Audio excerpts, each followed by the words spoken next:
जय हिंद दोस्तों आज की क्लास में हम लोग क्या करेंगे ना, मैं आपको डेली आर्मी नर्सिंग असिस्टेंट में जो क्वेश्चन हमारे वहां पूछेंगे वो सारे क्वेश्चन मैं वहां पे आपको प्रैक्टिस सेट कराऊंगा। क्योंकि कई सारे बच्चे ऐसे भी हैं जिन्हों अभी तक ये भी नहीं पता जो हमारा आर्मी नर्सिंग असिस्टेंट का वहां पे पेपर होता है, वहां पे किस प्रकार के क्वेश्चन हमारे पूछे जाते हैं। तो दोस्तों अब मैं क्या करूं, डेली आपके लिए एक क्लास लेके आऊंगा। ये मान चलना 7 बजे डेली हम लोग एक प्रैक्टिस सेट करेंगे और ये सारे क्वेश्चन में आपको पीडीएफ भी वहां पे प्रोवाइड कराऊंगा। और ये सारे मैं वही आपको यहाँ पे क्वेश्चन कराऊंगा जो आपके विभिन्न एआरओ या जेडआरओ हैं, जो वहां पे क्वेश्चन आपके पूछे गए हैं, और वही सारे क्वेश्चन मैं आपको प्रोवाइड कराऊंगा जो क्वेश्चन बार बार वहां पे रिपीट होते हैं। क्योंकि होता है क्या, एक एआरओ या जेडआरओ क्वेश्चन बहुत आपके पेपर में वहां पे रिपीट होता है, तो मैं वैसे सारे क्वेश्चन करूंगा जैसा कि हमारा पेपर वहां पे आता है। यानी biology, chemistry, physics, math, GK सारे हम लोग वैसे ही क्वेश्चन करेंगे जैसा कि हमारा पेपर वहां बनता है, ताकि आप साथ साथ ये भी प्रैक्टिस कर लिया करें कि हमारा आखिर स्कोर वहां पे कितना हो रहा है। तो मैं जो क्वेश्चन आपको कराऊंगा सबसे पहले वो आप वहां पे क्वेश्चन पढ़िएगा और उसके बाद उसका आंसर हम लोग वहां पे देने का ट्राई करेंगे कि हमारा कितना स्कोर वहां पे पहुंच रहा है। तो ये मान चल रहा है जो हम लोग यहाँ पे टोटल 50 क्वेश्चन करेंगे, जिनके ये मान चल रहा है कि 30 से लेके 35 क्वेश्चन फिलहाल अभी सही हो रहा है, तो उनकी तैयारी बहुत सही चल रही है। बस इसे आप कंटिन्यू बनाए रखिएगा। और दोस्तों मैं आपको ये भी बताता चलूंगा कौन कौन से इंपॉर्टेंट ये सारे क्वेश्चन है और इसके अलावा कौन कौन से क्वेश्चन और हमारे वहां बन सकते हैं। बस दोस्तों आप लोगों को सपोर्ट चाहिए तो वीडियो को लाइक करना ना भूले, ताकि मैं आपके लिए डेली ऐसे क्वेश्चन वहां प्रोवाइड करा सकूं जो सीधे सीधे हमारे पेपर में क्वेश्चन वहां पूछे जाते हैं। तो दोस्तों आइए स्टार्ट करते हैं। हमारा पहला क्वेश्चन आता है जो कि दानापुर जेडआरओ में, ये आपके आर्मी नर्सिंग असिस्टेंट के एग्जाम में वहां पूछा गया था। पूछ क्या रहा है कि निम्नलिखित में से कौन सा दूध का प्रोटीन है। निम्नलिखित में से हमें यह बताना है कौन सा दूध का प्रोटीन है। वैसे सभी के आंसर यहाँ पे आने स्टार्ट होंगे, तो सभी लोग अपने अपने आंसर भी यहाँ पे देते चलेंगे साथ में। तो हाँ, काफी लोग आंसर क्या आ रहा है यहाँ पे डी आ रहा है, तो जिनका भी डी आंसर यहाँ पे आ रहा है यानी इसका राइट आंसर क्या हो जाए, केसिन। राइट आंसर क्या हो जाए, केसिन। तो हमारा राइट, बिल्कुल राइट आंसर यहाँ पे हो जाता है। और दोस्तों क्या आपको एक बात ये पता है कि जो आपका ये केसिन होता है, केसिन के बारे में 2-3 चीजें और आप यहाँ पे नोट कर लीजिएगा। तो सबसे पहले एक ये ध्यान रखना कि जो हमारा केसिन प्रोटीन होता है, क्या हम लोग जानेंगे जो अपना केसिन प्रोटीन होता है, 2-3 पॉइंट इसके बारे में हम लोग यहाँ पे डिस्कस कर लेते हैं। तो जो एक केसिन प्रोटीन होता है ये कैसा होता है प्रोटीन, ये आपका फास्फो, नाम नोट करना इसका कैसा होता है, ये हमारा फास्फो प्रोटीन होता है। कैसा प्रोटीन होता है, ये हमारा फास्फोन प्रोटीन ये आपका हो जाता है। और एक पॉइंट ये याद करना कि ये आपका किसमें पाया जाता है, किसमें होता है, ये स्तनधारियों में। किसमें पाया जाता है, ये आपका स्तनधारियों में ये हमारा वहां पे पाया जाता है। एक पॉइंट आप ये ध्यान रखना। और एक पॉइंट ये याद करना कि जो ये गाय का दूध होता है, ये पॉइंट ध्यान रखना कि जो गाय का दूध होता है, क्या होता है, गाय का दूध होता है। तो गाय के दूध में क्या होता है, 80% क्या होता है, 80% लगभग ये आपका केसिन वहां प्रोटीन पाया जाता है। और इसके साथ एक पॉइंट ये याद रखना कि जो आपका मानव का दूध है, एक पॉइंट ये याद करना कि जो मानव के दूध में कितनी प्रोटीन यानी कितने परसेंटेज होता है, ये हमारा वहां पे 20% आपका हो जाता है। और इसका काम क्या होता है, जो आपका ये केसिन प्रोटीन होता है आखिर इसका काम क्या होता है, ये भी आप पॉइंट नोट कर लेना। क्या होता है, ये जो हमारी मांसपेशियां हैं इसका काम क्या हम लोग लिखेंगे, हमारी जो मांसपेशियां हैं, क्या लिखेंगे, जो हमारी मांसपेशियों की ग्रोथ के लिए ये क्या हो जाता है, आवश्यक हमारा ये हो जाता है। मांसपेशियों के लिए क्या हो जाएगा, ये आवश्यक यहाँ पे हो जाता है। तो दोस्तों ये सारे पॉइंट भी आप देखते चलिएगा कि जो आपका निम्नलिखित में से कौन सा दूध का प्रोटीन है, ये तो हमें पता हो गया, केसिन हमारा दूध का प्रोटीन हो जाता है।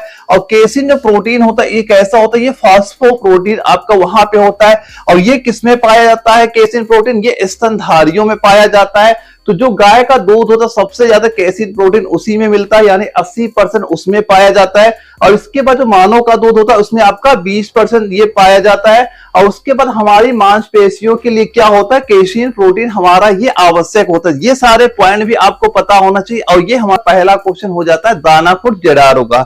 और इसके बाद जो हमारा अगला क्वेश्चन आता है बायोलॉजी का, इसमें क्या पूछा जा रहा है कि जो जोंक होता है किस संघ से संबंधित है। तो तो जो जोंक होता है किस संघ से संबंधित है, और ये हमारा जबलपुर जडारो में, ये आपका आर्मी नर्सिंग के एग्जाम में क्वेश्चन वहां पूछा गया था। तो जो आपका जोंक होता है ये किस संघ से संबंधित आपका हो जाएगा। तो इसमें सभी के आंसर आने स्टार्ट हो गए हैं, किसी का बी आ रहा है, सी आ रहा है, ए आ रहा है। तो हाँ, काफी बच्चों को ए आंसर यहाँ पे दिख रहा है। तो जो ये क्या जोंक किस संघ का हो जाएगा, ये हमारा हो जाएगा जो इसमें एनीलिडा दिया जा रहा है। क्या दिया गया, एनीलिडा, यानी ऑप्शन नंबर ए इसका बिल्कुल राइट आंसर यहाँ पे हो जाएगा। दोस्तों आप टोटल काउंट भी करते चलेंगे साथ साथ कि आपका स्कोर वहां पे कितना हो रहा है। तो लास्ट में जरूर पूरा काउंट करना कि स्कोर हमारा आखिर कितना पहुंचा है। तो राइट आंसर क्या होगा, एनीलिडा हमारा बिल्कुल राइट आंसर यहाँ पे आपका हो जाएगा। और दोस्तों जो आपका जोंक होता है ना, इसके बारे में कुछ पॉइंट और याद करना कि ये कैसा होता है, ये होता है उभयलिंगी। ये कैसा होता है, एक पॉइंट ये भी याद करना, ये कैसा होता है, ये हो जाएगा उभयलिंगी। कैसा होता है, उभयलिंगी आपका ये हो जाएगा। और एक पॉइंट और ये याद करना कि ये क्या होता है, बाह्य परजीवी। ये क्या हो जाता है, एक पॉइंट ये हम लोग जानेंगे, ये कैसा होता है, बाह्य परजीवी। कैसा हो जाएगा, बाह्य परजीवी हो जाएगा। और एक पॉइंट ये इसका याद करने, इनका शरीर होता है, जो इसका शरीर कैसा होता है, तो इनका शरीर कैसा हो जाएगा, ये हम लोग क्या जानेंगे, शरीर इनका कैसा होता है। एक तो लंबा लिखेंगे, क्या होता है, लंबा होता है। और इसके बाद चपटा, लंबा भी होता है, चपटा भी होता है। एवं क्या लिखेंगे, एवं खंडों में विभक्त। एवं क्या लिखेंगे, खंडों में क्या हो जाता है, ये विभक्त होते हैं। खंडों में कैसे होते हैं, खंडों में विभक्त ये वहां पे होते हैं। ये सारी चीजें आप जानेंगे कि जो जोंक होता है किस संघ में संबंधित हो, ये एनीलिडा। और ये आपका मोस्ट इंपोर्टेंट क्वेश्चन है, पेपर में कई बार ये क्वेश्चन आपके वहां पूछा भी जा चुका है। तो जोंक किस में आता है, एनीलिडा में आता है। और ये कैसा होता है, ये उभयलिंगी होता है। और इनका ये कैसा परजीवी होता है, ये बाह्य परजीवी होता है। और इनका शरीर कैसा होता है, लंबा होता है, चपटा एवं खंडों में विभक्त होता है। जितने भी हमारे ये एनीलिडा में वहां पे आते हैं। तो ये सारी चीजें भी आपको यहाँ पे पता होनी चाहिए। अब इसके बाद जो हमारा अगला क्वेश्चन आता है, इसमें पूछा जा रहा है कि ऑक्टोपस के खून का रंग कैसा होता है। अब हमें यह बताना है कि जो ऑक्टोपस होता है इसके खून का जो रंग होता है वो कैसा हमारा होता है। और ये जो रिलेशन भर्ती का पेपर हुआ था लखनऊ में, वहां पे ये क्वेश्चन हमारा लखनऊ एमसी सेंटर में आपका पूछा गया था। दोस्तों यहां से आपको एक आइडिया ये भी चलता रहेगा कि आपके एग्जाम की, हम जिस एग्जाम की वहां पे तैयारी कर रहे हैं, आखिर हमारे एग्जाम में किस प्रकार के क्वेश्चन पूछे जाते हैं। जब तक आपको ये नहीं पता होगा कि हमारे एग्जाम में क्वेश्चन आखिर आते कैसे, तब तक आप तैयारी वहां पे कैसे करेंगे। कई बच्चे एकदम नॉर्मल क्वेश्चन पढ़ते हैं और कई बच्चे सारे इतने ज्यादा डीप पे क्वेश्चन पढ़ते हैं, ताकि जो पेपर बैठते हैं ना, तो वहां पे आपके नॉर्मल या मॉडरेट ऐसे क्वेश्चन हमारे पेपर में आपको दिख जाएंगे। तो जो मैं आपको क्वेश्चन करा रहा हूँ ऐसे क्वेश्चन नोट करना। और क्योंकि होता है क्या, रिपीट क्वेश्चन हमारा भी बहुत होता है। तो जो चीजें मैं आपको बताता चल रहा हूँ सारी चीजें आप ऐसे नोट करिए, आपके एग्जाम में बिल्कुल आपको क्वेश्चन वहां पे दिख जाएंगे। तो ऑक्टोपस जो होता है ना, इसके खून का रंग कैसा होता है। तो खून का रंग कैसा हो जाएगा, ये हो जाएगा नीला। कैसा होता है, नीला होता है। ऑप्शन बी हमारा बिल्कुल राइट आंसर आपका हो जाएगा। राहुल जी का बी आ रहा है और महेंद्र जी का बी आ रहा है। जिनके बी आंसर आ रहा है वो बिल्कुल राइट आंसर यहाँ पे आपके हो जाते हैं। और दोस्तों ऑक्टोपस के बारे में एक पॉइंट ये जानना कि जो ऑक्टोपस किस संघ में आता है, क्योंकि संघ वाला हमारा टॉपिक है और इससे आपके एग्जाम में क्वेश्चन बनते हैं। तो जो ऑक्टोपस है ये किस संघ में आएगा, संघ का नाम हम लोग क्या जानेंगे, मोलास्का। नाम क्या लिख लेंगे, इसका नाम लिखेंगे मोलास्का के अंतर्गत आता है। संघ क्या हो जाएगा, मोलास्का इसका संघ आ जाएगा। और एक पॉइंट और हम लोग ये जानेंगे, जो आपका ऑक्टोपस होता है, जो ये ऑक्टोपस होता है ये श्वसन किससे करता है। एक पॉइंट ये हम लोग लिखेंगे, जो ऑक्टोपस होता है ये श्वसन किससे करता है। तो श्वसन क्या होता है, इसके जो श्वसन वर्धक लिख लेना, क्या होता है जो श्वसन वर्धक, इसमें श्वसन वर्धक क्या होता है। तो श्वसन वर्धक में हम लोग क्या लिखेंगे, ये आप लिखेंगे, लिख लेना हीमोसाइनिन। क्या हो जाएगा, हीमोसाइनिन। क्या लिख लेंगे हम लोग, हीमोसाइनिन यहाँ पे लिख लेंगे। तो श्वसन वर्धक क्या हो जाता है, इसमें हीमोसाइनिन इनका श्वसन वर्धक होता है। ये इंपॉर्टेंट आपका पॉइंट होता है, आपके पेपर में यहाँ पूछा भी जा चुका है। और इसके बाद, और इसी के कारण क्या होता है, इसी के कारण ये पॉइंट याद करना, इसी के कारण जो इनका रक्त का रंग कैसा होता है, यहाँ पे लिख लेना, इसी के कारण जो इनके रक्त होता है, रक्त का रंग, रक्त का रंग कैसा हो जाता है, इसी के कारण क्या होता है, रक्त का रंग यहाँ पे नीला आपका ये हो जाता है।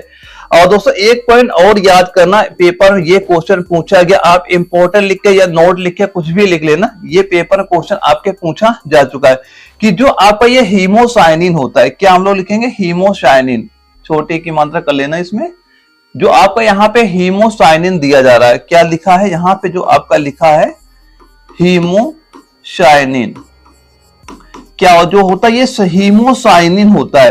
तो हीमोसाइनिन में कौन सी धातु पाई जाती है, ये पेपर में क्वेश्चन बन चुका है। तो हीमोसाइनिन में कौन सी धातु होती है, वो होती कॉपर धातु। कौन सी धातु पाई जाती है, तो कॉपर धातु यहाँ पे आपकी पाई जाती है।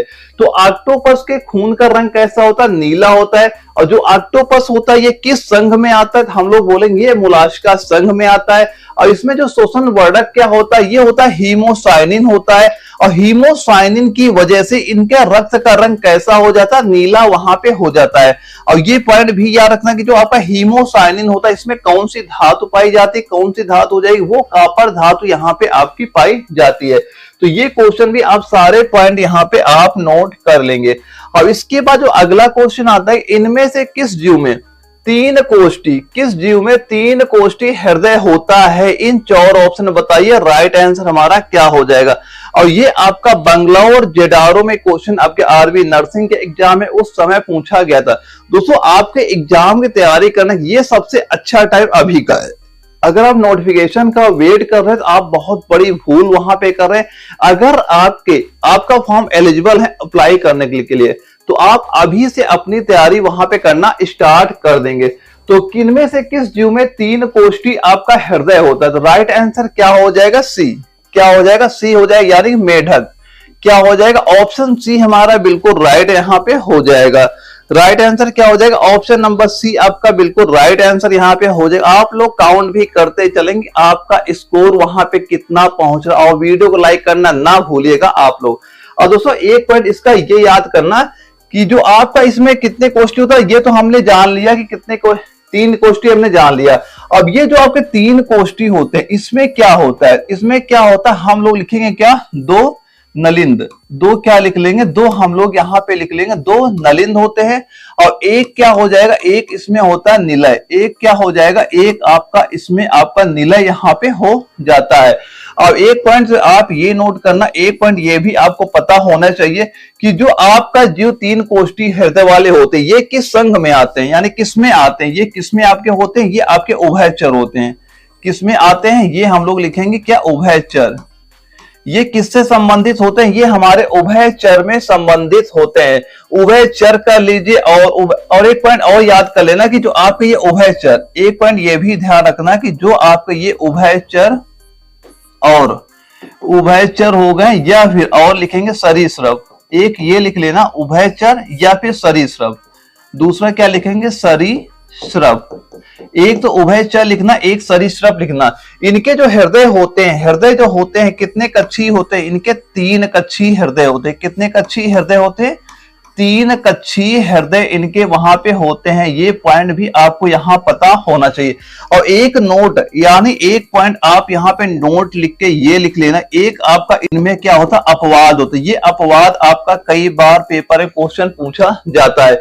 एक अपवाद के स्वरूप में क्या लिख लेना, मगरमच्छ।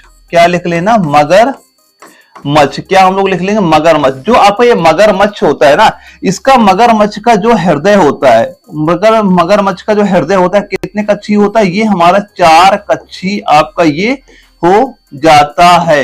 ये आता तो आपका किसमें आ जाएगा, उभयचर में भी आता है, लेकिन जो मगरमच्छ होता है ये आपका सरीसृप में भी आता है। तो इसका जो हृदय कक्षीय होता है, 4 कोष्ठी हृदय आपका वहां पे हो जाता है। क्योंकि जो अपवाद वाले ही अक्सर हमारे पेपर में क्वेश्चन वहां पूछे जाते हैं। क्या क्या याद करेंगे, किस जीव में 3 कोष्ठी हृदय होता है, तो इसमें क्या मेढक हो जाएगा।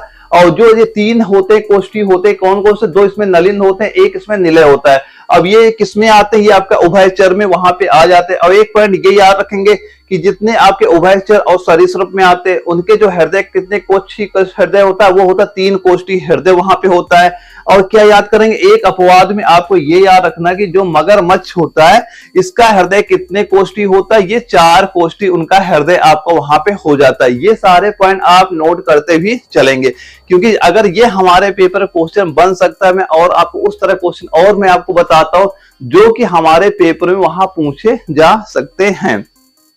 और दोस्तों इसके पहले मैं एक चीज और आपको मैं बता देता हूं कि जो भाई पहले से आर्मी नर्सिंग असिस्टेंट की तैयारी कर रहे हैं, यानी जिन्होंने एक बार साल तैयारी कर ली, 2 साल वो तैयारी वहां बच्चे वहां पे कर चुके हैं, तो भाई उनके लिए सबसे अच्छा माध्यम क्या है तैयारी करना। तो भाई आप कंप्लीट जो आपके पास अगर नोट्स है, जो आपने पहले नोट्स बना रखे हैं, वही नोट्स आप उसका रिवीजन करिए। अगर आपके पास वो कंप्लीट नोट्स ना हो तो जो स्क्रीन व्हाट्सएप नंबर शो कर रहा है इसमें मैं आप मैसेज करना, मैं आपको इसके कंप्लीट नोट्स प्रोवाइड कराऊंगा। ये कंप्लीट नोट्स आपके किसके, बायोलॉजी का भी मैं प्रोवाइड कराऊंगा, यहाँ पे केमिस्ट्री का भी रहेगा, फिजिक्स का भी रहेगा, जीके भी रहेगा, मैथ का भी रहेगा, यानी कंप्लीट आज सब्जेक्ट में आपके न्यू पैटर्न नोट्स आपको वहां पे प्रोवाइड वहां पे आपको कराऊंगा। अगर आप ये कंप्लीट नोट्स तैयार कर लेते आपके एग्जाम में यहाँ से कोई क्वेश्चन बाहर नहीं जाएगा। और साथ ही साथ मैं आपको ये 2400 वो मैं क्वेश्चन प्रोवाइड कराऊंगा जो आपके आर्मी नर्सिंग असिस्टेंट के एग्जाम में क्वेश्चन वहां पूछे जा चुके हैं। और जो भाई पहली बार आर्मी नर्सिंग का तैयारी कर रहा है तो भाई वो नोट्स ना लेके पूरा बैच तैयारी करिए, क्योंकि मैं आपको वहां पे डिटेल से बताऊंगा। यहाँ की सारी क्लासें ऑलरेडी मैंने स्टार्ट कर दी एप्लीकेशन, वहां मैं आपको कंप्लीट डिटेल से बताता हुआ चलूंगा कि कौन से टॉपिक पे कौन से पॉइंट हमारे इंपॉर्टेंट जो हमारे एग्जाम में क्वेश्चन वहां बन सकते हैं। तो आप ये बैच देख लीजिएगा, इसे ज्वाइन करिए। यहाँ पे अपना न्यू बैच है और मैं बेसिक से सारी क्लासें वहां पे अपनी स्टार्ट कर देंगे। सिंपल सा आपको प्ले स्टोर पे जाना और वहां पे एनए वाला एप्लीकेशन सर्च कर लेना। और जैसे ही आप वहां पे एनए वाला लिख के सर्च करेंगे, क्या लिखेंगे, एनए वाला जैसे ही वहां पे लिख के आप सर्च करेंगे तो आपके पास ऐसा आपका एप्लीकेशन आ जाएगा। इसे डाउनलोड करके इंस्टॉल कर लेना। जैसे ही ओपन करेंगे तो पहला बैच आपका नर्सिंग असिस्टेंट मिल जाएगा। यहाँ पे अपने बेसिक से क्लासेस स्टार्ट हो गई और ये अपना कंप्लीट बैच फरवरी महीने तक मैं आपको कंप्लीट करा दूंगा। उसके बाद एग्जाम तक हम लोग इस बैच में भी प्रैक्टिस वहां पे करेंगे। और डेली में आपको प्रीवियस ईयर क्वेश्चन जो हमारे इंपॉर्टेंट उनकी मैं प्रैक्टिस तो आपको यूट्यूब पे अब डेली 7 बजे कराता रहूंगा। और दोस्तों इसके बाद जो हमारा एक अगला क्वेश्चन आता है बायोलॉजी का, इसमें यह पूछा जा रहा है कि एकमात्र पक्षी का नाम बताइए जो पीछे की तरफ उड़ सकता है। इन 4 ऑप्शन बताइए, राइट आंसर क्या हो जाएगा। और ये हमारा पुणे जेडौरो में क्वेश्चन पूछा भी गया था। तो सभी लोग बताइए इसका राइट आंसर वहां पे क्या हो जाएगा। इस क्वेश्चन का सभी लोग बताइए राइट आंसर इसका क्या हो जाएगा। तो सभी के आंसर आने स्टार्ट हो गए। किसी का ए आ रहा है, किसी का बी आ रहा है, राहुल का सी आ रहा है और भूपेंद्र का डी आ रहा है। तो सभी लोग बताइए इसका राइट आंसर क्या हो जाएगा। ठीक है, देखिए इसका राइट आंसर कितना हो जाएगा। इसमें जिनका भी आंसर आ रहा है बी नंबर यानी क्या हो जाएगा, हमिंग बर्ड। हमिंग बर्ड क्या होता है, ये आगे भी उड़ सकता है, पीछे भी उड़ सकता है। हमिंग बर्ड कैसा जो होता है, ये आगे भी उड़ सकता है, पीछे भी उड़ सकता है, क्योंकि जो इनके पंख होते हैं ना, पंखों पे जो इनके जोड़ होते हैं, जोड़ इनके इस तरह के होते हैं कि ये इनके अपने पंखों को 180 डिग्री पे वहां पे घुमा सकते हैं। तो 180 डिग्री पे ये अपने पंख घुमा सकते हैं। इसी वजह से ये पक्षी आगे भी उड़ सकते हैं और पीछे भी उड़ सकते हैं। बस केवल दुनिया का एकमात्र यही एक पक्षी है हमिंग बर्ड जो आगे भी उड़ता है और पीछे भी उड़ता है। इसका रीजन यही बस होता है कि इनके जो पंखों के जोड़ होते हैं वो इनके 180 डिग्री अंश पे वहां पे घूम जाते हैं। इसी वजह से वो आगे पीछे दोनों जगह वो वहां पे उड़ सकते हैं। तो ये पॉइंट आप इसका जरूर वहां पे ध्यान रखेंगे। और इसके बाद अगला क्वेश्चन आता है कि पृथ्वी पर सबसे अधिक बुद्धिमान स्तनधारी का नाम बताइए। और ये हमारा रिलेशन भर्ती लखनऊ एमसी में ये क्वेश्चन पूछा भी गया था कि पृथ्वी पर सबसे अधिक बुद्धिमान स्तनधारी हमारा क्या हो जाएगा। तो वैसे इसका आंसर लगभग सभी के सही आंसर आ रहे हैं। इसका आंसर राइट आंसर क्या हो जाएगा, डॉल्फिन। इसका राइट आंसर क्या हो जाएगा, डॉल्फिन, यानी ऑप्शन ए इसका बिल्कुल राइट आंसर हो जाएगा।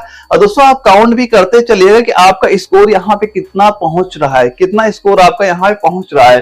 और दोस्तों डॉल्फिन के बारे में 1-2 पॉइंट और आपको पता होने चाहिए कि एक पॉइंट तो यही आपको पता होना चाहिए कि 5 नवंबर 2009 को डॉल्फिन को क्या कह दिया गया, डॉल्फिन मछली जो थी इसको क्या बोला गया, राष्ट्रीय जलीय जीव। क्या बोला गया, राष्ट्रीय जलीय जीव यहाँ पे बोला गया है। और जो एक पॉइंट ये भी याद करना, जो डॉल्फिन होती है ये सबसे ज्यादा पाई कहाँ जाती है, ये आपकी गंगा नदी में ही आपकी पाई जाती है। ये भी पॉइंट याद करना, ये पेपर में क्वेश्चन आपके पूछा जा चुका। इंपॉर्टेंट पॉइंट ये हो जाता है कि सीधा सीधा पूछेगा कि राष्ट्रीय जलीय जीव क्या है, तो राष्ट्रीय जलीय जीव हम लोग क्या बताएंगे, डॉल्फिन बताएंगे। और ये कब से लागू, कब से हम लोग बताते हैं, ये बताते हैं 5 नवंबर 2009 से जो ये डॉल्फिन होती है, डॉल्फिन को राष्ट्रीय जलीय जीव वहां पे घोषित आपका ये कर दिया गया है। और डॉल्फिन सबसे ज्यादा कहाँ पाई जाती है, ये आपकी गंगा नदी में वहां पे पाई जाती है। ये सारे पॉइंट हमारे वहां पे क्लियर होने चाहिए। अगला क्वेश्चन आता है कि सील मछली द्वारा किए गए आवाज को क्या कहते हैं। कि जो सील मछली होती है, आपने सुना होगा कि जब समुद्र किनारे आपने जो वहां रहते होंगे उन्हें पता होगा कि रात में बहुत सारी आवाजें निकलती है, कई तरह की आवाजें निकलती है। तो जो सील मछली होती है वो किस तरह की आवाज अपने मुंह से वहां बाहर निकालती है, तो इसका राइट आंसर कितना हो जाएगा, वो हो जाएगा बार्क। कैसी आवाज निकालती है, बार्क, यानी ऑप्शन ए हमारा राइट आंसर हो जाएगा। और ये आपका दानापुर जेडारो में क्वेश्चन आपका पूछा गया था। और दोस्तों अगर आवाज की बात हो रही है, एक पॉइंट और याद करना कि जो आपका ग्राउल होता है। अब ये बताओ ग्राउल आवाज कौन सा जीव निकालता है, ग्राउल आवाज, ग्राउल जैसी आवाज कौन सा जीव वहां पे निकालता है, तो हम लोग क्या बता देंगे कौन निकालता है, ये निकालता है भालू। कौन निकालता है, ये निकालेगा भालू। यानी ग्राउल आवाज कौन निकालता है, भालू निकालता है। और जो सील मछली होती है ये कैसी आवाज निकालती है, ये आपकी बार्क आवाज वहां पे निकालती है। ग्राउल आवाज हम लोग भालू बोलेंगे, बार्क आवाज हम लोग क्या बोलेंगे, जो आपकी सील मछली होती है वो आवाज वहां पे निकालती है। तो ये दोनों पॉइंट भी हमारे क्लियर होने चाहिए। वैसे काफी लोग बच्चों के आंसर यहाँ पे राइट आ रहे हैं। अगर आपकी तैयारी ऐसी आप कंटिन्यू रखते हैं ना, आपका बिल्कुल एग्जाम वहां पे क्लियर हो जाएगा। अब इसके बाद हम लोग देखते हैं जो हमारा अगला क्वेश्चन आता है, पूछा गया कि भारत के जंगली जीवन के संदर्भ में उड़न जो लोमड़ी है, उड़न लोमड़ी कैसी होती है, यानी भारत के जंगली जीवन के संदर्भ में उड़न लोमड़ी खाली स्थान कैसी है, इन 4 ऑप्शन बताइए। और ये हमारा कोलकाता जेडारो में आर्मी नर्सिंग के एग्जाम में क्वेश्चन ये हमारा पूछा गया था। तो सभी लोग बताएंगे इसका राइट आंसर क्या हो जाए। किसी का ए आ रहा है, बी आ रहा है, बी आर बी, वैसे काफी बच्चों को बी आंसर यहाँ पे दे रहे हैं। तो इसका राइट आंसर क्या हो जाएगा, बी ना होके क्या होगा, आंसर इसका होगा डी। यानी जो यहाँ पे आपका एक चमगादड़ दिया गया है ना, एक चमगादड़ हमारा बिल्कुल राइट आंसर आपका यहाँ पे हो जाएगा। दोस्तों अगर आप चाहते हैं कि आगे भी आपको इस तरह क्लासे आपको मिलती रहे तो भाई वीडियो को लाइक करना ना भूले, क्योंकि अगर वीडियो को लाइक बच्चे करते हैं ना तो वहां थोड़ा मोटिवेशन हमें भी प्राप्त होती है कि भाई अगर बच्चा मेहनत कर रहा है तो उसके लिए मैं भी कुछ मेहनत करूं। तो मैं आपको ऐसी क्वेश्चन और मैं प्रोवाइड कराऊंगा जो आपके पेपर सीधे सीधे क्वेश्चन वहां पूछे जाएंगे। और मैं इसकी पीडीएफ भी आपको एप्लीकेशन में प्रोवाइड करा दूंगा, या फिर जो मेरा व्हाट्सएप नंबर है, मैंने एक व्हाट्सएप ग्रुप भी वहां बना रखा, उस ग्रुप को आप ज्वाइन कर लेना। वहां भी मैं इसकी पीडीएफ वहां पे डाल दूंगा, आप वहां से ये पीडीएफ वहां भी देख सकते हैं। तो इसका राइट आंसर हमारा हो गया क्या, एक चमगादड़ आपका ये राइट आंसर आपका यहाँ पे हो जाता है। और दोस्तों जो चमगादड़ होता है ना, चमगादड़ के बारे में एक पॉइंट ये भी जान लेना कि ये होता है कि इनका ये लिखना जिसका सिर, यानी जो चमगादड़ होते हैं इनका जो सिर होता है, जिसका सिर क्या लिख लेंगे, जिसका सिर क्या होता है, लोमड़ी जैसा प्रतीत होता है। कैसा प्रतीत होता है हमें, लोमड़ी जैसा। कैसा प्रतीत होता है, ये हमें लोमड़ी जैसा इनका सिर वहां पे प्रतीत होता है। एक पॉइंट हम लोग ये जानेंगे। और एक पॉइंट ये भी जानना कि इसका जो शरीर होता है, एक क्या जानेंगे, इनका जो शरीर होता है, क्या लिखेंगे, इसका जो शरीर, इसका जो शरीर आपका होता है, ये क्या होता है, शरीर में लिखना 20 से लेके 25 सेंटीमीटर, 20 से लेके 25 सेंटीमीटर क्या हो जाएगा, ये हमारा क्या हो जाएगा, लंबा आपका ये हो जाता है। और एक पॉइंट ये याद रख लेना कि ये जो होते हैं ना लगभग पूरे भारत में पाए जाते हैं, जो चमगादड़ होते हैं ये आपके पूरे भारत में पाए जाते हैं। तो ऑप्शन नंबर डी इसका हमारा बिल्कुल राइट आंसर आपका हो जाता है। अगला क्वेश्चन आता है कि विश्व में सबसे तेज जमीनी जानवर कौन सा, सबसे तेज जमीनी जानवर क्या है। वैसे इसका भी आंसर लगभग भी बच्चों को पता होगा, और ये क्वेश्चन हमारा बंगलोर जेडारो में आपका पूछा भी गया था। तो विश्व में सबसे तेज जमीनी जानवर क्या हो जाएगा, तो इसमें सभी लगभग बी आंसर ही आ रहे हैं। तो इसका राइट आंसर क्या हम लोग नोट कर लेंगे, ये हो जाएगा बी। क्या हो जाएगा, बी यानी चीता। क्या हो जाएगा, बी यानी चीता हमारा बिल्कुल राइट आंसर आपका हो जाएगा। दोस्तों चीता के बारे में शायद कुछ और चीजें मैं आपको बता देता हूँ कि चीता जो होता है ना कितनी जल्दी अपनी स्पीड इतनी तेज कर लेता है, ये भी मैं आपको बता देता हूँ। तो एक पॉइंट ये याद करना, सबसे पहले ये याद कर लें जो चीता होता है, चीते के बारे में एक पॉइंट ये याद रखना कि इसका जो वैज्ञानिक नाम, क्योंकि वैज्ञानिक नाम भी हमारे एग्जाम में क्वेश्चन ये पूछा जा चुका है कि इसका वैज्ञानिक नाम, सबसे पहले हम लोग क्या जानेंगे, वैज्ञानिक नाम। तो इसका वैज्ञानिक नाम क्या लिखेंगे, एसिनोनिक्स। क्या लिख लेंगे, एसिनोनिक्स। ये क्या हो जाएगा, इसका वैज्ञानिक नाम वहां पे हो जाएगा एसिनोनिक्स। और जुवेटस, क्या लिखेंगे, जुवेटस, ये इसका वैज्ञानिक नाम वहां पे आपका हो जाता है। और एक पॉइंट ये भी इसके बारे में जाना कि इसकी जो एक छलांग होती है, एक छलांग में कितनी दूरी ये वहां पे तय कर सकता है, तो ये लगभग 460 मीटर, 460 मीटर तक की दूरी एक छलांग में वहां पे ये तय कर सकता है। और इसके बाद एक पॉइंट आप ये जान लेना कि मात्र 3 सेकेंड में, एक पॉइंट ये भी याद करना चीता के बारे में, मात्र 3 सेकंड में, मात्र 3 सेकंड के अंदर ये आपका 103 किलोमीटर प्रति घंटे की स्पीड पकड़ सकता है। यानी 3 सेकंड के अंदर ये आपका 103, यानी कि कितना हो जाएगा, 103 किलोमीटर। क्या हो जाएगा, 103, क्या लिखेंगे हम लोग यहाँ पे, 103 किलोमीटर प्रति घंटे की स्पीड ये आपका वहां पकड़ सकता है। तो चीते के बारे में ये आपका मोस्ट इंपॉर्टेंट पॉइंट है। ये आपका वैज्ञानिक नाम पेपर में कई बार क्वेश्चन बन चुका है, ये नाम आपको वहां पे क्लियर आपका होना चाहिए। अब हम लोग देखते हैं इसके आगे हमारा क्या क्वेश्चन आता है। तो अगला हमारा जो बायोलॉजी का क्वेश्चन आता है, इसमें पूछा जा रहा है कि एक वयस्क मनुष्य के मुख में कितने प्रकार के दांत होते हैं। एक वयस्क मनुष्य का जो मुख होता है उसमें कितने प्रकार के दांत होते हैं, ये हमसे यहाँ पूछा जा रहा है। तो कितने प्रकार के दांत होंगे, सभी लोग अपना अपना आंसर यहाँ पे बताते हुए चलेंगे। तो कितने प्रकार के दांत होते हैं ये आप लिखना, कितने प्रकार के दांत हो जाएंगे। तो इसमें जो ऑप्शन नंबर बी हमारा दिया गया है, ऑप्शन बी इसका बिल्कुल राइट आंसर हो जाएगा। 4 प्रकार के दांत हमारे मुख में वहां पे होते हैं। और ये कौन कौन से दांत हैं ये भी मैं आपको यहाँ बता देता हूं। यानी कि एक तो ये ध्यान रखना कि 4 प्रकार के दांत होते हैं। कितने प्रकार के, 4 प्रकार के। और कुल दांतों की संख्या कितनी होती है, 32 दांत होते हैं। कितने दांत होते हैं, कुल दांत हमारे कितने होते हैं, 32 दांत वहां पे आपके होते हैं। और इसमें कौन कौन से ये 4 प्रकार है, चारों प्रकार मैं आपको यहाँ पे बता देता हूं। तो नंबर पे 1 पे हम लोग क्या लिखेंगे, कौन सा दांत हो जाएगा, वो होता है अपना कृंतक। कौन सा दांत हो गया, कृंतक हो गया। दूसरा हम क्या जानेंगे, रदनक। कौन सा जानेंगे, रदनक हो गया। और तीसरा हम क्या जानेंगे, चवर्णक। क्या हो जाएगा, चवर्णक, चवर्णक दांत हो जाएगा। और चौथे नंबर में क्या आ जाएगा हमारा, अग्र चवर्णक। क्या हो जाएगा, अग्र चवर्णक। क्या हो जाएगा, अग्र चवर्णक आपका यहाँ पे हो जाता है। और जो ये कृंतक दांत कितने हो जाएंगे, ये आपके हमारे 8 हो जाते हैं। और रदनक दांतों की संख्या कितनी होती है, इनकी संख्या 4 होती है। और ये जो चवर्णक दांत होते हैं, चवर्णक कितने होते हैं, 12 हो जाएंगे। और इसके बाद जो अग्र चवर्णक दांत है ये हमारे 8 दांत आपके हो जाएंगे। ये सारे दांत हम लोग जब ऐड करते हैं, टोटल दांतों की संख्या कितनी हो जाएगी, 32 दांत हो जाएंगे। और दांतों के प्रकार कितने हो जाएंगे, 4 प्रकार के हमारे ये दांत वहां पे हो जाते हैं। तो ये सारे चीजें आप एक एक करके यहाँ पे नोट करेंगे कि मैं आपको वही चीजें बताऊंगा जो हमारे पेपर क्वेश्चन पूछे जा चुके और कौन कौन से क्वेश्चन हमारे आ सकते हैं। बस आप एग्जाम तक साथ बने रहिएगा, मैं यकीन दिलाता हूं आपके एग्जाम से कोई भी क्वेश्चन बाहर नहीं जाएगा।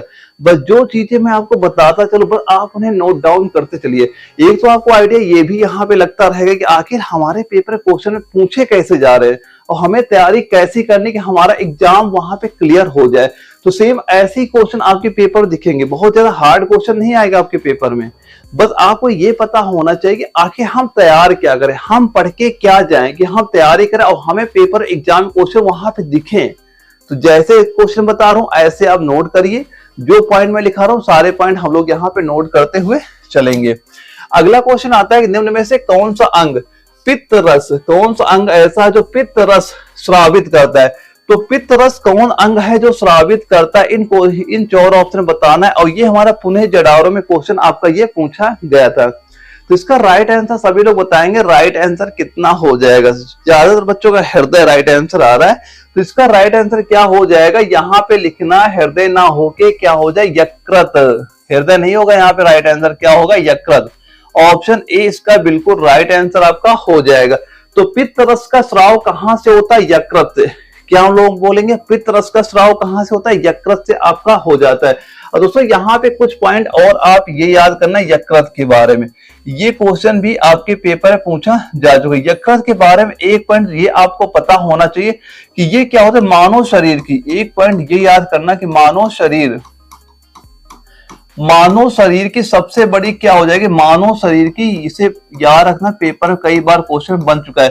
मानव शरीर की सबसे बड़ी ग्रंथि होती, क्या होती, सबसे बड़ी, ये आपकी क्या हो जाएगी, ग्रंथि यहाँ पे आपकी हो जाती है। और इसमें क्या होता है, जो आपका यकृत होता है ना, एक द्रव निकलता है, उसी द्रव को क्या बोला जाता है, उसी द्रव को आपको पित्त रस वहां पे बोला जाता है।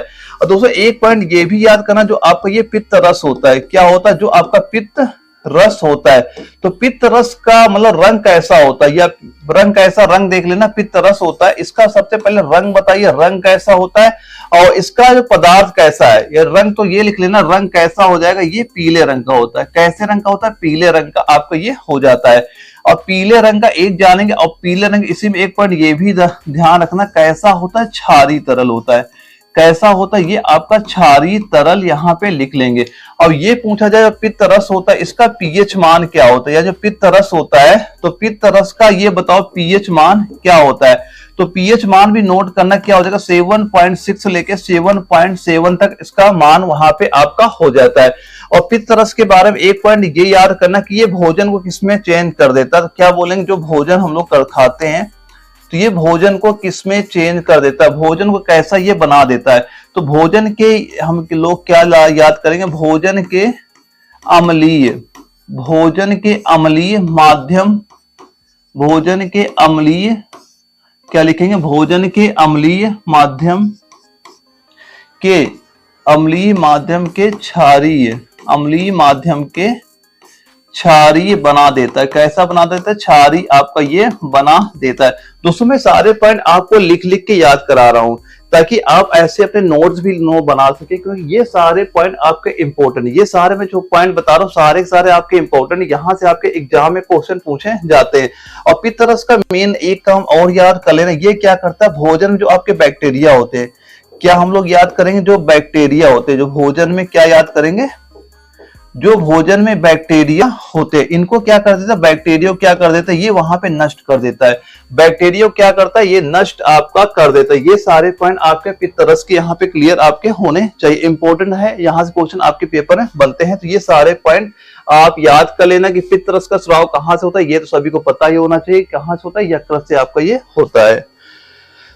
और इसके बाद हमारा अगला क्वेश्चन आता है, इसमें पूछा गया कि निम्नलिखित में से कौन सी ग्रंथि मानव शरीर में पाई जाने वाली सबसे बड़ी ग्रंथि, देखो यहाँ पे क्वेश्चन पूछा भी जा रहा है, सबसे बड़ी ग्रंथि। और ये क्वेश्चन हमारा जो लखनऊ का रिलेशन भर्ती का पेपर लगा था, वहां पे ये क्वेश्चन पूछा गया था, और ये क्वेश्चन आपका कई बार रिपीट भी वहां पेपरों में हो चुका है। तो इसका राइट आंसर अभी मैंने आपको कराया, क्या हो जाएगा, यकृत। क्या हो जाएगा, यकृत हो जाएगा, यानी ऑप्शन नंबर सी इसका बिल्कुल राइट, जो यकृत दिया गया ये हमारा राइट आंसर यहाँ पे हो जाएगा। आपके पेपर सीधा सीधा ऐसे क्वेश्चन वहां पे नजर आ जाएंगे। बस आप ये ध्यान रखना कि आपका टारगेट इतना होना चाहिए कि हमें कैसे भी करके, जो हम आर्मी नर्सिंग एग्जाम में वहां बैठेंगे, हमें कैसे भी करके 40 क्वेश्चन वहां पे कर लेना, बस 40 क्वेश्चन करना, आपका एग्जाम वहां पे क्वालिफाई हो जाएगा। तो इसका राइट आंसर क्या हो गया, यकृत आपका हो गया। और दोस्तों यकृत के बारे में एक पॉइंट ये याद करना है कि इसका जो वजन होता है, यकृत का वजन कितना होता है, तो इसका वजन कितना हो जाएगा, तो सभी लोग इसका कमेंट बॉक्स में बताएंगे इसका वजन आपका कितना हो जाता है। वैसे मैं बता देता हूं 1.5 केजी से, कहीं कहीं आपका ये 1.4 केजी भी नजर आएगा, कहीं कहीं 1.5 केजी भी आपको नजर आएगा, लेकिन जो नॉर्मली तौर पे आपके कोई ऑप्शन वहां पेपर दिखेगा, ज्यादातर आपको 1.4 केजी से लेके 1.5 केजी ही वहां पे दिखेगा। तो लेकिन इसका जो वजन आपका होता है ये 1.5 केजी से लेके आपका 2 केजी तक आपका हो सकता है। तो जो भी आपका ऑप्शन, एक ही ऑप्शन ऐसा नजर आएगा जो इनके बीच में मान आपका वहां पे दिया जाएगा, वही हमारा राइट आंसर आपका वहां पे हो जाएगा। और ये चीज तो हमें पता है, जो यकृत होता है इससे क्या पित्त रस का स्रावित होता है। और यकृत के बारे में मैंने कई सारे पॉइंट मैंने आपको ऑलरेडी जो अपनी पहली क्लास से हुई थी वहां मैंने काफी चीजें इसके बारे में वहां बता चुका हूं। और इसके बाद जो अगला हमारा क्वेश्चन आता है, इसमें पूछा जा रहा है दांत का इनेमल किससे बना होता है, ये जो दांत का इनेमल होता है ये किससे बना होता है, इन चार ऑप्शन बताइए राइट आंसर क्या हो जाएगा। पुणे जिडारो में ये क्वेश्चन हमारा वहां पूछा गया था, तो इसका सभी लोग बताएंगे राइट आंसर यहाँ पे क्या हो जाता है। तो दांत का जो इनामेल होता है ये किसका बना होता है, तो किसका बनता है, ये बनता है कैल्शियम फास्फेट का।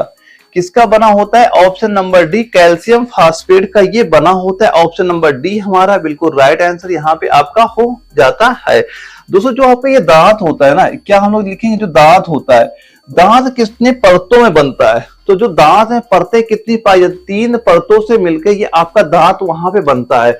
तो जो इसकी जो सबसे ऊपरी परत होती है, जो दांत का ये पहला पॉइंट क्या लिखें, जो सबसे ऊपरी परत होती है, ऊपरी परत, जो सबसे आपकी ऊपरी परत होती है ना, इसी को क्या बोलते हैं, इसी को ही आपका इनेमल बोलते हैं। इसी को क्या बोला जाता है, इनेमल, इनेमल बोला जाता है। और जो क्या होता है, मानव शरीर के सबसे कठोर भाग भी होता है। अगर कभी पेपर में आपसे ये क्वेश्चन पूछा जाता है कि ये बताओ कि निम्नलिखित में से इनमें से मानव शरीर का सबसे कठोर भाग क्या है, तो सबसे कठोर भाग क्या हो जाएगा, वो हमारा इनेमल ही वहां पे होता है। तो सबसे कठोर भाग क्या हो जाएगा, इनेमल सबसे कठोर भाग होता है। ये चीज आपको वहां पता होनी चाहिए। तो ऊपरी जो परत होती है ना, ये क्या हो जाती है, हमारी इनेमल आपकी यहाँ पे हो जाती है। और इसके बाद इसके नीचे जो परत आती है, यानी इसके नीचे, तो इस परत के नीचे आती परत वो कौन सी होती है, तो इसके नीचे वो कौन सी परत आती है, तो वो होती है आपकी डेंटाइन। उस परत का नाम क्या हो जाएगा, उस परत का नाम डेंटाइन यहाँ पे आपका हो जाता है। और जो सबसे नीचे परत होती है उसका नाम क्या होता है, जो दांतों में सबसे नीचे, जो दांतों में सबसे नीचे परत होती है उसका नाम क्या होता है, पल्प। उसका नाम क्या होता है, पल्प आपका होता है। ये 3 पॉइंट भी आपको पता होने चाहिए। तो दांत का इनेमल किसका बना होता है, ये हमारा कैल्शियम फास्फेट का बना होता है। और जो मानव शरीर का सबसे कठोर भाग होता है वो भी आपका इनेमल होता है। और जो आपके दांत होते हैं कितने परतों से मिलके बनते हैं, ये हमारे 3 परतों से मिलके बनते हैं। तो ऊपरी परत को इनेमल कहते हैं, इसके नीचे वाली परत को डेंटाइन कहते हैं, और सबसे जो नीचे परत होती है उसको क्या, पल्प बोला जाता है। तो ये सारे पॉइंट एक बार आप इसे नोट कर लेंगे। और इसके बाद अगला हमारा पॉइंट आता है कि लार में एंजाइम होता है। अब बताइए लार में कौन सा एंजाइम हमारा होता है, इन 4 ऑप्शन बताइए राइट आंसर क्या हो जाएगा, जो कि बंगलोर जिडारो में क्वेश्चन पूछा गया था।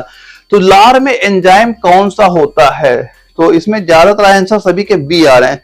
चलिए देखते हैं, तो लार में एंजाइम कौन सा होगा, तो बी नहीं होगा, इसका एमाइलेज होगा। क्या हो जाएगा, एमाइलेज, यानी ऑप्शन नंबर सी। तो लार में कौन सा एंजाइम होता है, वो आपका एमाइलेज होता है। कौन सा होता है, आपका एमाइलेज वहां पे आपका हो जाता है। और दोस्तों एक पॉइंट ये भी इसका पता होना चाहिए, जो मनुष्य की लार होती है, तो जो मनुष्य की लार होती है इसमें आपका 99% क्या होता है, 99% इसमें आपका जल ही वहां पे होता है। और केवल 1% क्या होते हैं, 1% ही हमारे यहाँ पे क्या एंजाइम आपके होते हैं। 1% क्या होता है, यहाँ पे आपका एंजाइम वहां पे आपका पाया जाता है। और जो ये आपके एंजाइम होते हैं, जो ये यहाँ पे एंजाइम जो दिया जा रहा है 1%। अब ये एंजाइम कौन से होते हैं, 1 नंबर में क्या हम लोग जानेंगे, नंबर 1 पे आप ये लिखना टायलिन। नंबर 1 पे क्या जानेंगे, नंबर 1 पे आप जानिएगा टायलिन एक एंजाइम हो जाता है। और इसके बाद जो सेकंड नंबर में क्या जानेंगे, एक जानेंगे लाइसोजाइम। सेकंड नंबर में क्या लिख लेंगे हम, लाइसोजाइम एंजाइम यहाँ पे आपका ये हो जाता है। तो ये पॉइंट याद करना कि जो आपका लार होती है उसमें 99% उसमें जल ही आपका होता है, और 1% हमारा एंजाइम होता है। और लार में कौन से 2 एंजाइम होते हैं, एक तो आपका टायलिन होता है, एक हमारा लाइसोजाइम एंजाइम वहां पाया जाता है। तो इसका राइट आंसर क्या आ जाएगा, यानी लार में एंजाइम होता है। जो यहाँ पे एमाइलेज आपका दिया जा रहा है, ये हमारा बिल्कुल राइट आंसर यहाँ पे आपका हो जाता है। तो ये सारे चीजें आपको यहाँ पता आपको होनी चाहिए। और ये हमारा बंगलोर जिडारो में क्वेश्चन आपका पूछा गया था। जो आपका ये लाइसोजाइम या टायलिन होता है, इसमें से नाम क्या, एक आपका एमाइलेज भी आपका यहाँ पे हो जाता है। तो ये सारे पॉइंट आप नोट करते चलेंगे, आपके एग्जाम में यहाँ बिल्कुल क्वेश्चन आपको दिख जाएगा। क्योंकि ये भी क्वेश्चन पूछा जा चुका है कि जो लार में होता है, लार में कितने परसेंटेज हमारा जल होता है, जल का परसेंटेज कितना बताएंगे, 99%। तो क्या हो जाएगा, हमारा वहां पे जल ही आपका हो जाता है। ये भी पॉइंट आपको पता होना चाहिए। और इसके बाद जो हमारा अगला क्वेश्चन आता है कि पित्त के कार्य को क्या कहा जाता है। तो पित्त के कार्य को क्या कहा जाता है? और ये हमारा दानापुर जडारो में क्वेश्चन पूछा गया। तो पित्त का जो कार्य होता है वो क्या कहा जाता है? राइट आंसर हम लोग क्या बताएंगे, वो हो जाएगा हमारा क्या, पायसीकरण। क्या कहा जाता है इसे? पायसीकरण कहा जाता है, यानी ऑप्शन नंबर ए हमारा बिल्कुल राइट आंसर आपका ये हो जाता है। और पित्त के बारे में ये चीज तो हमेशा आपको सभी को पता होना चाहिए। जो पित्त होता है, पित्त कैसा होता है? तो पित्त क्या होता है? एक क्षारीय यौगिक होता है। ये कैसा होता है? एक पित्त कैसा होता है? ये आपका एक क्षारीय यौगिक कैसा होता है? ये आपका एक क्षारीय यौगिक होता है। ये चीज आप सभी को वहां पे पता होनी चाहिए। और जो वसा के टूटने में क्या करता है? मदद करता है। और ये किसके टूटने में मदद करता है? जो वसा होती है उसके टूटने में ये आपका वहां पे मदद करता है। तो ये चीज आपको वहां पता होनी चाहिए। और इसके बाद हमारा अगला क्वेश्चन आता है, यहां से हमारे केमिस्ट्री स्टार्ट हो जाती है। यानी अपने जो हमारा आर्मी नर्सिंग का पेपर आता है, जो बायोलॉजी के 15 क्वेश्चन पूछे तो वो सारे क्वेश्चन हम लोग डिस्कस कर लिए। अब यहां से हम लोग डिस्कस करेंगे केमिस्ट्री के क्वेश्चन के। तो आइए देखते हैं केमिस्ट्री क्वेश्चन कैसे पूछे जाते हैं। तो निम्नलिखित में से कौन सा विलयन का पीएच मान न्यूनतम होगा? तो ये बताओ कि सबसे न्यूनतम पीएच मान इनमें से किसका आपका हो जाएगा? और ये हमारा कोलकाता जडारो में ये क्वेश्चन पूछा गया था आपके। दोस्तों ये सारे क्वेश्चन आप जरूर नोट करना, क्योंकि रिपीट आपके एग्जाम में क्वेश्चन बहुत होता है, बहुत ज्यादा हमारे एग्जाम में रिपीट क्वेश्चन आपके बहुत होते हैं। ये सारे क्वेश्चन आप नोट करते चलना, अगर आप ये चाहते हैं कि हमें आर्मी नर्सिंग का एग्जाम वहां पे क्लियर करना है। और जो मैं पॉइंट भी बताता चलूं, सारे पॉइंट भी आप लोग यहाँ पे नोट करते चलेंगे। तो इसमें सबसे पीएच मान न्यूनतम किसका हो जाएगा इन सभी में? तो राइट आंसर क्या हो जाएगा? नींबू का रस। किसका हो जाएगा? नींबू का रस, यानी कि ऑप्शन ए हमारा बिल्कुल राइट आंसर यहाँ पे आपका हो जाता है। और दोस्तों पीएच मान के बारे में कुछ चीजें आपको पता होनी चाहिए। दोस्तों जो आपका पीएच मान होता है, कुछ चीजें आपको यहाँ पे पता होनी चाहिए। जैसे नंबर एक पे तो आपको यही पता होना चाहिए कि पीएच मान जब आपका 7 से कम होता है, क्या 7 से कम, जो 7 से जब कम हो जाता है ये कैसा हो जाता है? ये आपका अम्लीय हो जाएगा। कैसा हो जाएगा? ये आपका अम्लीय। कैसा हो जाएगा? अम्लीय आपका हो जाता है। और वहीं पे जिनका पीएच मान 7 से अधिक, अगर मान लो पीएच मान 7 से क्या हो गया वहां पे अधिक, तो पीएच मान जब 7 से अधिक हो जाता है तो कैसे हो जाते हैं? वो हो जाते हैं क्षारीय। तो कैसे हो जाएंगे? क्षारीय। यानी 7 से कम हो गया अम्लीय हो गया, 7 से ज्यादा हो गया कैसे हो जाएंगे? क्षारीय आपके हो जाएंगे। ये पॉइंट आपको पता होना चाहिए। वैसे जो आपका नींबू का रस होता है, एक पॉइंट ये याद करना है, इसमें क्षारीय लिख लेना। जो आपका नींबू का रस होता है, कि जो नींबू का रस होता है इसका पीएच मान कितना होता है? तो नींबू के रस का पीएच मान हम लोग क्या बोलेंगे? वो आपका 2.2 होता है। इसी वजह इनमें से सबसे कम किसका है? नींबू के रस का ही पीएच मान है, क्योंकि नींबू के रस का पीएच मान 2.2 हमारा होता है। और इसी तरह जो हमारा अगला यहाँ पे दिया गया रक्त, तो रक्त का पीएच मान कितना हो जाता है? वो हमारा होता है 7.35 से लेके कितना हो जाएगा? 7.45 के बीच में आपका ये हमेशा होता है। और इसके बाद जो सिरका होता है, इसके बाद लिखने जो सिरका होता है, तो सिरका का पीएच मान कितना होता है? तो सिरका जो होता है इसका पीएच मान क्या होता है? 2.4 से लेके 3.4 तक आपका ये हो जाता है। और इसके बाद जो हमारा दूध होता है, तो दूध का पीएच मान कितना हो जाएगा? वो हम लोग क्या लिखेंगे? वो लिखेंगे 6.4।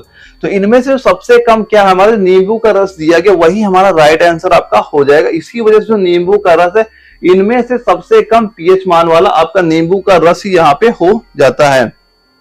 अब ये सारे पीएच मान मैंने इसी वजह से आपको लिखा दिए कि आप भी इन्हें नोट करिए, क्योंकि हमारे पेपर में क्वेश्चन आपके ये पूछे जाते हैं। अगला क्वेश्चन आता है कि एक्टिनियम का परमाणु संख्या बताइए क्या है। यानी इसमें हमें ये बताना है कि एक्टिनियम की परमाणु संख्या क्या है। और ये हमारा जबलपुर जडारो में क्वेश्चन पूछा भी गया था। तो सभी लोग आंसर साथ साथ देते चलेंगे, और आप लोग ये काउंट करते जरूर चलना कि आपने कितने क्वेश्चन तक यहाँ पे सही कर पा रहे हैं, आपका यहाँ पे स्कोर आखिर हो कितना रहा है। अगर आप 30-35 क्वेश्चन तक अटेंड कर पा रहे हैं, आपकी तैयारी बहुत सही चल रही है, तो आपका एग्जाम बिल्कुल है कि क्लियर वहां पे आपका हो जाएगा। तो एक्टिनियम की परमाणु संख्या इनमें से कौन आपका हो जाएगा? तो आपका जो 89 दिया गया, ऑप्शन नंबर ए क्या हो जाएगा? ऑप्शन नंबर ए जो 89 का ये क्या हो जाएगा? परमाणु संख्या यहाँ पे आपकी हो जाएगी। और इसके बाद जो आपकी ये दो, ये किनके एक 90 किसका है, एक जो यहाँ पे 88 आपका दिया ये किसका है, एक 91 ये किसके है। ये भी आप नोट कर लेना कि ये जो 90 दिया गया ये किसका होता है? ये हमारा हो जाएगा थोरियम का। ये किसका हो जाता है? ये होता है थोरियम का। और जो 88 दिया गया ये किसका होता है? ये हो जाएगा रेडियम का। ये किसका होता है? रेडियम का हो जाएगा। और जो 91 दिया गया ये किसका होता है? प्रोटेक्टिनियम का। क्या लिखेंगे हम लोग? प्रोट्रैक्टिनियम प्रोटैक्टिनियम, प्रोटैक्टिनियम, ये आप एक बार लिख लेना, ये भी पॉइंट लिखना। ये सारे क्या इनकी परमाणु संख्या आपकी हो जाती है। तो एक्टिनियम की परमाणु संख्या तो हमारी 89 हो गई, और इसके बाद थोरियम की परमाणु संख्या 90 हो जाएगा, और रेडियम की हमारा 88 होती है, और प्रोटैक्टिनियम की कितनी 91 आपकी यहाँ पे हो जाती है। ये सारी चीजें आप एक बार नोट कर लेंगे। और इसके बाद जो अगला हमारा क्वेश्चन आता है कि आवर्धिक सारणी के अवधि चार्ट में निम्नलिखित में से कौन सा निष्क्रिय गैस रखी गई है, कौन सी निष्क्रिय गैस रखी गई है, या आवर्धिक सारणी या जो हमारा पेरियोडिक टेबल के आवर्धिक में 4 में निम्नलिखित में से कौन सी निष्क्रिय गैस रखी गई है। निष्क्रिय गैस पूछा जा रहा, और ये रिलेशन भर्ती के जब हमारा एमसी सेंटर में पेपर हुआ था वहां पे ये क्वेश्चन आपके पूछे गए थे। क्योंकि होता है क्या, मैं कई बार बता चुका, रिपीटेड क्वेश्चन आपका कई बार पेपर में पूछे जाते हैं। बस आपको ये पता होना चाहिए कि आखिर हमारे क्वेश्चन कैसे वहां पे आते हैं। अगर वो क्वेश्चन आप तैयार, और जो मैं आपको कंप्लीट नोट्स प्रोवाइड करा रहा हूँ वहां पे ये सारे क्वेश्चन मैंने ऑलरेडी आपको दे रखे हैं, और मैं इंपॉर्टेंट जो क्वेश्चन मैं और कलेक्ट वहां पे कर रहा हूँ वो सारे क्वेश्चन मैं यहाँ प्रैक्टिस भी आपको कराता चलूंगा।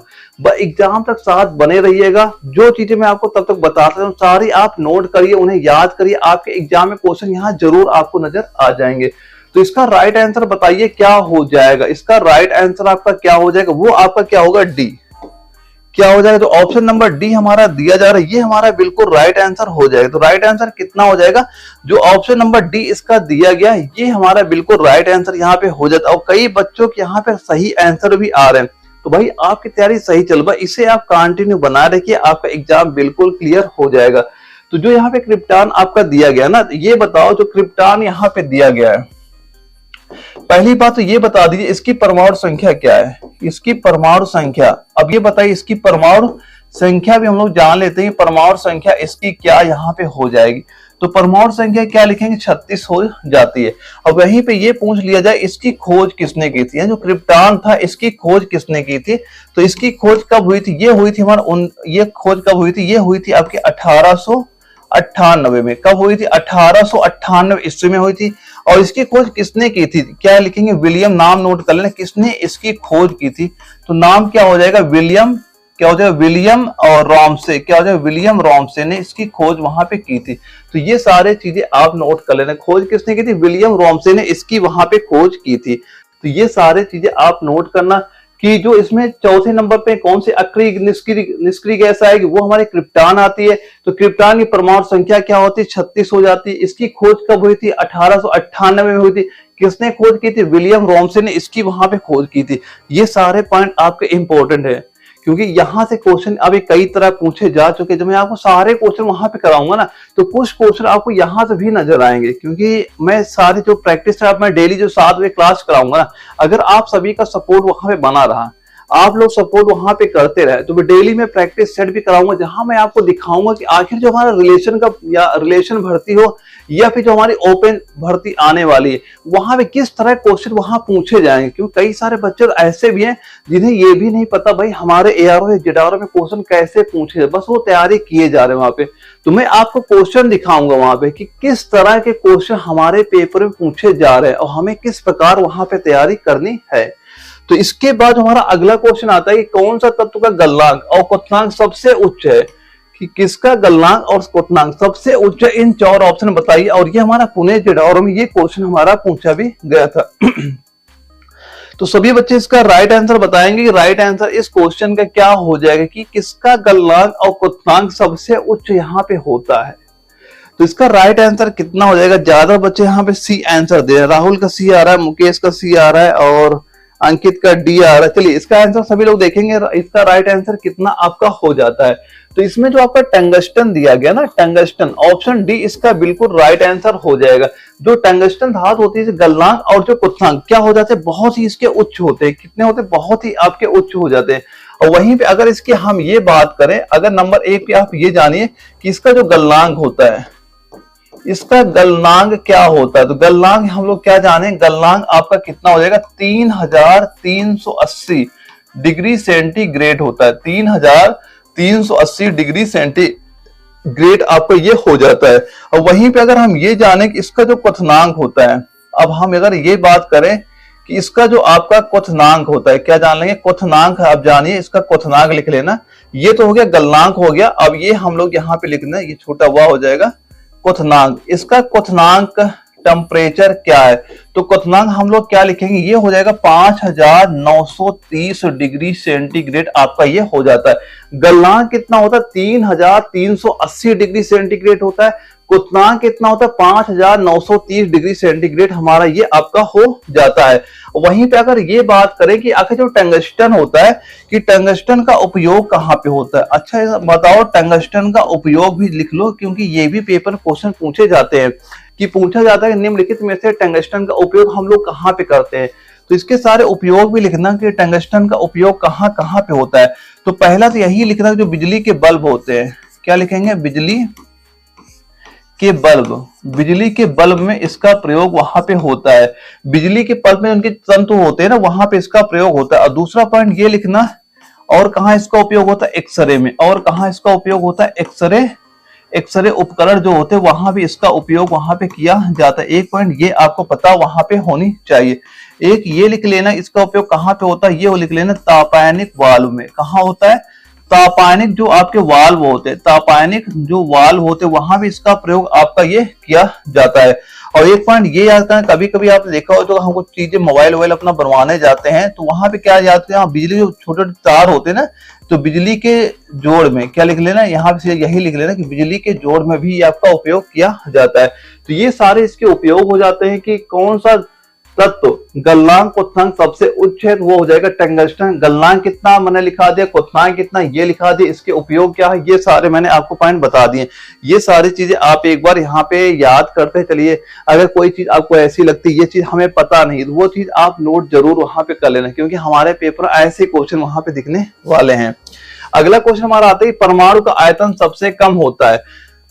अब इन चीजों में बताइए कि इनमें से जो सबसे कम आयतन किस परमाणु का आपका हो जाएगा। और ये हमारा बंगलोर जडारो में क्वेश्चन पूछा गया था। तो इसका राइट आंसर कितना हो जाएगा? तो राइट आंसर हम लोग क्या जानेंगे, आप काउंट करते चलना कि आपका स्कोर यहाँ पे कितना हो रहा है। बायोलॉजी अपनी पूरी कंप्लीट हो गई, अभी हम लोग केमिस्ट्री क्वेश्चन यहाँ पे सोल्व कर रहे हैं। तो इसका राइट आंसर कितना हम बताएंगे? राइट आंसर हो जाएगा हीलियम। राइट आंसर क्या हो जाएगा? हीलियम हो जाएगा। ऑप्शन नंबर बी आपका बिल्कुल राइट आंसर यहाँ पे हो जाएगा। कितना राइट आंसर होगा? ऑप्शन बी हमारा राइट आंसर यहाँ पे हो जाता है। और दोस्तों हीलियम के बारे में एक दो पॉइंट और हम लोग यहाँ पे जानेंगे हीलियम के बारे में। हीलियम क्या होते? एक हल्की, हीलियम कैसी होती है ये लिखेंगे, एक हल्की, हल्की और अज्वलनशील, अज्वलनशील गैस है। कैसी? अज्वलनशील गैस है। ये कैसी? अज्वलनशील गैस आपकी ये आपकी हो जाती है। और हीलियम के बारे में एक पॉइंट ये हमें पता होना चाहिए कि इसकी जो परमाणु संख्या कितनी होती है। यानी हीलियम जो होता है, तो हीलियम की ये बताइए कि हीलियम का परमाणु संख्या, तो हीलियम परमाणु संख्या कितनी हो जाएगी? ये हमारी 2 आपकी हो जाती है। अब वहीं पे ये पूछा जाए कि हीलियम की खोज किसने की थी। अब ये बताओ, जो हीलियम है, हीलियम की खोज किसने की थी? तो इसकी खोज किसने की थी हम लोग क्या बताएंगे? पियरे, वैज्ञानिक नाम नोट करना, क्या हो जाएगा? Pierre Janssen. क्या लिखेंगे? पियरे जैनसेन और एक नाम और नोट करना, और क्या हो जाएगा वो लिखना हम लोग, क्या लिखेंगे? नॉर्मन। और वो क्या हो जाएगा? नॉर्मन लोकियर हो जाएगा। क्या? नॉर्मन लोकियर आपका यहाँ पे हो जाता है। और इसके बारे में एक पॉइंट और हीलियम के बारे में लिखना, ये भी इंपॉर्टेंट आपका हो जाता है कि ये जो ब्रह्मांड में क्या लिखेंगे? ब्रह्मांड में दूसरा, ब्रह्मांड में आपका दूसरा सर्वाधिक, ब्रह्मांड में दूसरा सर्वाधिक पाया जाने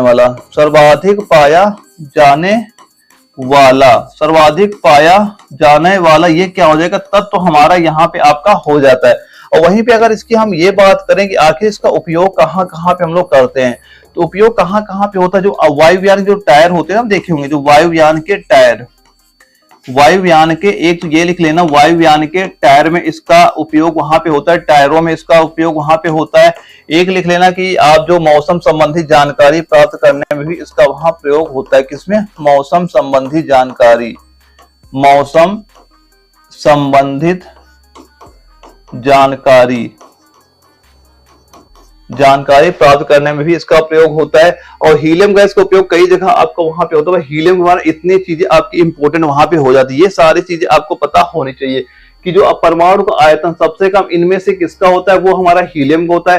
हीलियम कैसी गैस है, ये आपकी हल्की और अज्वलनशील गैस हो जाती है और इसकी परमाणु संख्या 2 होती है। खोज मैंने बता दी किसने किया और इसके उपयोग कहाँ पे होते ये भी बता दिया। और ब्रह्मांड में दूसरा सर्वाधिक, ये जरूर याद करना कि ब्रह्मांड में आपका ये दूसरा सर्वाधिक पाया जाने वाला आपका तत्व यहाँ पे आपका ये हो जाता है। ये सारी चीजें आपको हीलियम के बारे में यहाँ पता होनी चाहिए। और इसके बाद हमारा अगला क्वेश्चन आता है, किसी तत्व की आयनीकरण क्षमता को प्रभावित करने वाला एक कारक बताइए क्या है, एक कारक बताइए क्या है। और ये हमारा जालंधर जडारो में क्वेश्चन हमारा ये पूछा गया था। दोस्तों ये वीडियो कुछ आपकी लंबी जरूर हो सकती है, क्योंकि मैं आपको कोई भी इंपॉर्टेंट पॉइंट वो नहीं छोड़ना चाहता हूं कि आपके एग्जाम में कोई दिक्कत वहां पे आए। सारे मैं मेन पॉइंट आपको बताता चलूंगा, तभी मैं अपनी क्लास में कभी इधर उधर की इतनी बातें भी नहीं करता, क्योंकि जो आपका टाइम है मैं नहीं चाहता जितना टाइम आप वहां पे दे, आप कोई क्वेश्चन वहां मैं जितनी चीजें बताऊं सारी इंपॉर्टेंट बताऊं जो आपके पेपर में क्वेश्चन पूछे जा सकती हैं। अगर आप लोगों का सपोर्ट रहा मैं एग्जाम तक सारे क्वेश्चन में करा दूंगा। अगर आप वो भी तैयार करके जाते हैं आपके एग्जाम में जरूर वहां से क्वेश्चन नजर आपको आ जाएंगे। तो किसी तत्व के आयनीकरण क्षमता को प्रभावित करने वाला एक कारक क्या हो जाएगा, वो होता परमाणु का आकार। वो क्या हो जाएगा, परमाणु का आकार हो जाएगा। ऑप्शन नंबर ए हमारा बिल्कुल राइट आंसर हो जाए, क्योंकि होता है क्या ना, जितने ज्यादा बड़ा परमाणु वहां पे होता है उसमें उतना आकर्षण बल वहां पे कम लगता है। अब ये मानो जो परमाणु जो हमारा कोई हो गया इतना बड़ा हो गया, एक परमाणु हमारा छोटा हो गया, तो इसमें क्या होगा ना, इसमें आकर्षण आप कम हो जाता है। इसमें क्या होता है, आकर्षण वहां पे कम हो जाता है। इसी वजह से क्या होगा, ये उसके आयनीकरण जो क्षमता को भी क्या करता है, प्रभावित आपका करता है। तो क्या हो जाएगा, परमाणु का जो आकार यहाँ पे दिया गया है ऑप्शन नंबर ए आपका बिल्कुल राइट आंसर यहाँ पे हमारा हो जाता है। अब अगला क्वेश्चन हमारा आता है, इसमें क्या पूछा जा रहा है कि नाइट्रोजन के निम्न ऑक्साइड में से किसको लाफिंग गैस के रूप में जाना जाता है। ये तो लगभग सभी को पता ही होगा और दानापुर जडारो में ये क्वेश्चन हमारा पूछा भी गया था। तो लाफिंग गैस को हम किसे जानते हैं, तो सभी को आंसर राइट भी आ रहा है, सभी के ज्यादा बच्चे सभी सही आंसर यहाँ पे दे रहे हैं। तो लाफिंग गैस क्या हो जाएगा, जो यहाँ पे N2O दिया गया है यानी N2O, ऑप्शन नंबर डी आपका बिल्कुल राइट आंसर यहाँ पे आपका हो जाता है। और जो यहाँ पे ये पहला वाला ऑप्शन क्या हो जाएगा, ये होता है आपका नाइट्रिक ऑक्साइड। ये क्या दिया गया, ये हमारा हो जाएगा क्या, ये क्या चीज दिया गया, ये हो जाएगा नाइट्रिक ऑक्साइड। ये क्या हो जाएगा, नाइट्रिक ऑक्साइड, ये हमारा हो जाता है। सारे मैं नोट करा देता हूं। और ये जो लिखा N2O5 लिखा है, एक यहाँ पे लिखना जो आपका N2O5 दिया गया, ये हमारा क्या है, ये भी आप चाहे तो लिख लेना। ये क्या हो जाएगा आपका नाइट्रोजन मोनोऑक्साइड। ये क्या हो जाएगा, नाइट्रोजन मोनोऑक्साइड। इसके बारे में क्या लिख लेंगे, लिख लेना आप नाइट्रोजन मोनोऑक्साइड। ये क्या हो जाएगा, नाइट्रोजन मोनोऑक्साइड। नाइट्रोजन मोनोऑक्साइड ये हमारा यहाँ पे हो जाता है। ये सारे कुछ इंपॉर्टेंट वही मैं नोट करा रहा हूं, बस आपको यही पता होना चाहिए कि जो लाफिंग गैस कई बार पेपर क्वेश्चन पूछा जा चुका है, ये आपका इंपॉर्टेंट पॉइंट यहाँ पे होता है। तो लाफिंग गैस के रूप में कौन जाना जाता है, जो हमारा ये दिया गया N2O, इसे क्या जानते हैं, लाफिंग गैस के नाम से आपका ये जाना जाता है। यानी इसको नाम और नाम से क्या हो जाएगा, एक नाम और लिख लेना, किस नाम से जानते हैं, इसे नाइट्रस ऑक्साइड लिख लेना। क्या लिख लेंगे, नाइट्रस। इसे और क्या बोला जाता है, तो क्या लिख लेंगे हम लोग, नाइट्रस ऑक्साइड। क्या लिख लेंगे, नाइट्रस ऑक्साइड आप यहाँ पे लिख लेंगे। क्या हो जाएगा, नाइट्रस ऑक्साइड हम लोग यहाँ पे ये पॉइंट आप लिख लेंगे। तो लाफिंग गैस क्या हो जाएगा, N2O को हम लोग लाफिंग गैस बोलते हैं, जिसे नाइट्रस ऑक्साइड के नाम से भी आपका ये वहां पे जाना जाता है। अगला क्वेश्चन आता है, सभी लोग इसका आंसर बताइए। इसका आंसर हमारा क्या हो जाएगा, पूछ रहा है कि निम्नलिखित में से कौन सी हास्य गैस के रूप में लोकप्रिय है। मोस्ट इंपोर्टेंट है। अब इसके पहले क्वेश्चन मैंने आपको बताया था, मोस्ट इंपोर्टेंट क्वेश्चन, कई बार क्वेश्चन आपका ये पेपर रिपीट हो चुका है, बिल्कुल बेसिक सा क्वेश्चन। लेकिन जब हमारे वहां पे ऑप्शन मिलते हैं ना, ऑप्शन में आप कई बच्चे वहां पे कंफ्यूज भी वहां पे आ जाते हैं। अभी मैंने इसके पहले इस क्वेश्चन का आंसर वहां बताया था, और ये आपका जबलपुर जडारो में क्वेश्चन हमारा पूछा गया है। तो इसका राइट आंसर क्या हो जाएगा, नाइट्रस ऑक्साइड। क्या हो जाएगा, जो यहाँ पे ऑप्शन नंबर सी हमारा दिया गया है, नाइट्रस ऑक्साइड हमारा बिल्कुल राइट आंसर यहाँ पे हो जाता है। अगर यहीं पे ये पूछा जाए कि जो हास्य गैस है इसकी खोज किसने की थी, अब ये बता, जो हास्य गैस है इसकी खोज किसने की थी, क्या बता देंगे, वैज्ञानिक का नाम क्या हो जाएगा, इसमें लिखेंगे जोसेफ। वैज्ञानिक का नाम क्या हो जाएगा, जोसेफ प्रिस्टले। क्या हो जाएगा, जोसेफ प्रिस्टले यहाँ पे वैज्ञानिक का नाम आपका हो जाता है। और कब खोज की थी, अगर सन हमसे पूछ लिया जाए, सन हम लोग क्या बताएंगे, ये बता देंगे 1793। कब खोज की थी, इसकी खोज की गई थी 1793 ईस्वी में जोसेफ प्रिस्टले ने हाथ से गैस की खोज की थी। ये पॉइंट आप यहाँ पे एक बार नोट करना, आपके दिमाग में होनी चाहिए अगर आपको एग्जाम अपना क्लियर करना है। जो चीजें मैं बताता चल रहा हूँ सेम टू सेम आप ऐसी सारी चीजें यहाँ पे नोट करते हुए चलेंगे। और इसके बाद जो हमारा अगला क्वेश्चन आता है कि अमोनियम सल्फेट का रासायनिक सूत्र बताओ क्या है। अमोनियम सल्फेट का रासायनिक सूत्र बताइए क्या है। और ये हमारा जालंधर जेडारा में क्वेश्चन पूछे भाई, ये रासायनिक सूत्र का एक क्वेश्चन आपका 100% एग्जाम में आएगा। तो जो इंपॉर्टेंट रासायनिक सूत्र है वो वैसे मैं सारे आपको नोट कराऊंगा, लेकिन आप जो रासायनिक सूत्र की प्रैक्टिस जरूर करिएगा, क्योंकि इसे याद करने में काफी आपका टाइम भी वहां पे लगता है और कंफ्यूजन भी होती है और कई बार जल्दी जल्दी आप इसे भूलते भी है। तो इसकी प्रैक्टिस करते रहना। एक क्वेश्चन आपका कई बार एग्जाम में यहाँ क्वेश्चन पूछा जा चुका है। तो जो आपका ये अमोनियम सल्फेट होता है, अमोनियम सल्फेट का रासायनिक सूत्र क्या हो जाएगा। तो यहाँ पे आपका NH4 2SO4 जो आपका दिया गया option number B, option number B हमारा बिल्कुल राइट आंसर आपका ये हो जाता है। इसका राइट आंसर क्या हो जाएगा, अमोनियम सल्फेट का NH4 यहाँ पे लिख लेना क्या हो जाएगा, जो आपका दिया गया है NH4 और यहाँ पे क्या लिखा है 2SO4, ये आपका क्या हो जाएगा 2SO4 ये हमारा हो जाता है अमोनियम सल्फेट का आपका ये रासायनिक सूत्र आपका ये हो जाता है। ऑप्शन नंबर बी हमारा बिल्कुल राइट आंसर आपका हो जाता है। और अगला क्वेश्चन आता है ब्लीचिंग पाउडर को इनमें से किस प्रकार निरूपित किया जाता है। क्या निरूपित किया जाता है कि जो ब्लीचिंग पाउडर होगा इनमें से किस प्रकार निरूपित किया जाता है, किस प्रकार इसे लिखा जाता है। और ये लखनऊ का जो हमारा रिलेशन भर्ती का पेपर हुआ था वहां पे ये क्वेश्चन हमारा पूछा गया, तो इसका बताएंगे सभी बच्चे। राइट आंसर यहाँ पे क्या हो जाता है, तो जो ब्लीचिंग पाउडर को इनमें से किस प्रकार निरूपित किया गया है, तो इसका राइट आंसर क्या हो जाएगा, वो हो जाएगा CaOCl2। जो ऑप्शन नंबर ए हमारा दिया गया वो बिल्कुल राइट आंसर आपका हो जाएगा। और सारे बच्चे अपने काउंट भी करते चले स्कोर, आपका स्कोर कितना हो रहा है। तो अगर आपका 30-35 स्कोर आप पहुंचा दिए तो तैयारी बहुत अच्छी चली, आपका एग्जाम बिल्कुल वहां पे क्लियर हो जाएगा। बस जो चीजें मैं बताता चलूं सारी चीजें आप लोग यहाँ पे नोट करते हुए चलेंगे। इसका राइट आंसर वैसे काफी बच्चों का ऑप्शन यही आ रहा था। इसका क्या हो जाएगा CaOCl2 क्या हो जाएगा आपका ये ब्लीचिंग पाउडर यहाँ पे आपका ये हो जाता है। तो CaOCl2 जो आपका दिया गया ये क्या हो जाएगा, ये आपका हो जाता है क्या ब्लीचिंग पाउडर।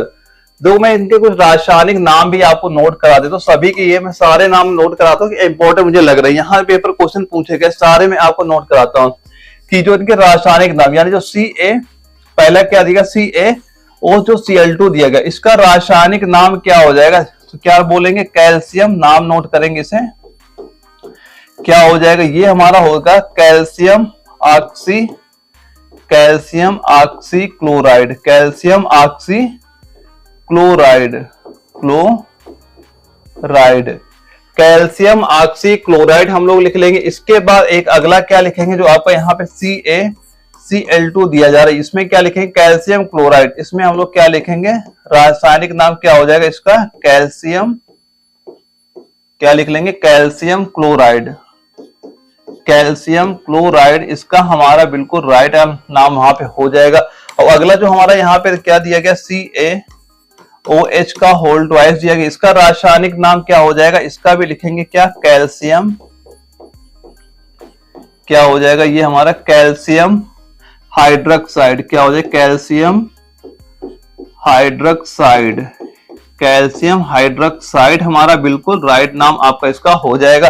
और अगला जो एक और आपका दिया गया CaCO3 दिया गया, इसका रासायनिक नाम क्या हो जाएगा CaCO3 का कैल्शियम कार्बोनेट, इसका क्या हो जाएगा कैल्शियम कार्बोनेट, क्या हो जाएगा कैल्शियम कार्बोनेट हमारा बिल्कुल राइट नाम आपका हो जाएगा। तो ये सारे पॉइंट आप नोट करना इंपॉर्टेंट, मैंने सारे तभी आपको ये नोट करा दे क्योंकि हमारे पेपर अक्सर आपका एक क्वेश्चन यहाँ पूछा जाएगा, या तो आपका रासायनिक सूत्र आपसे पूछ लेगा या फिर आपके इनके रासायनिक नाम आपसे पूछ लेगा, लेकिन एक क्वेश्चन आपका आना यहाँ से कंफर्म है। तो सारी चीजें आप ध्यान से नोट कर लेंगे।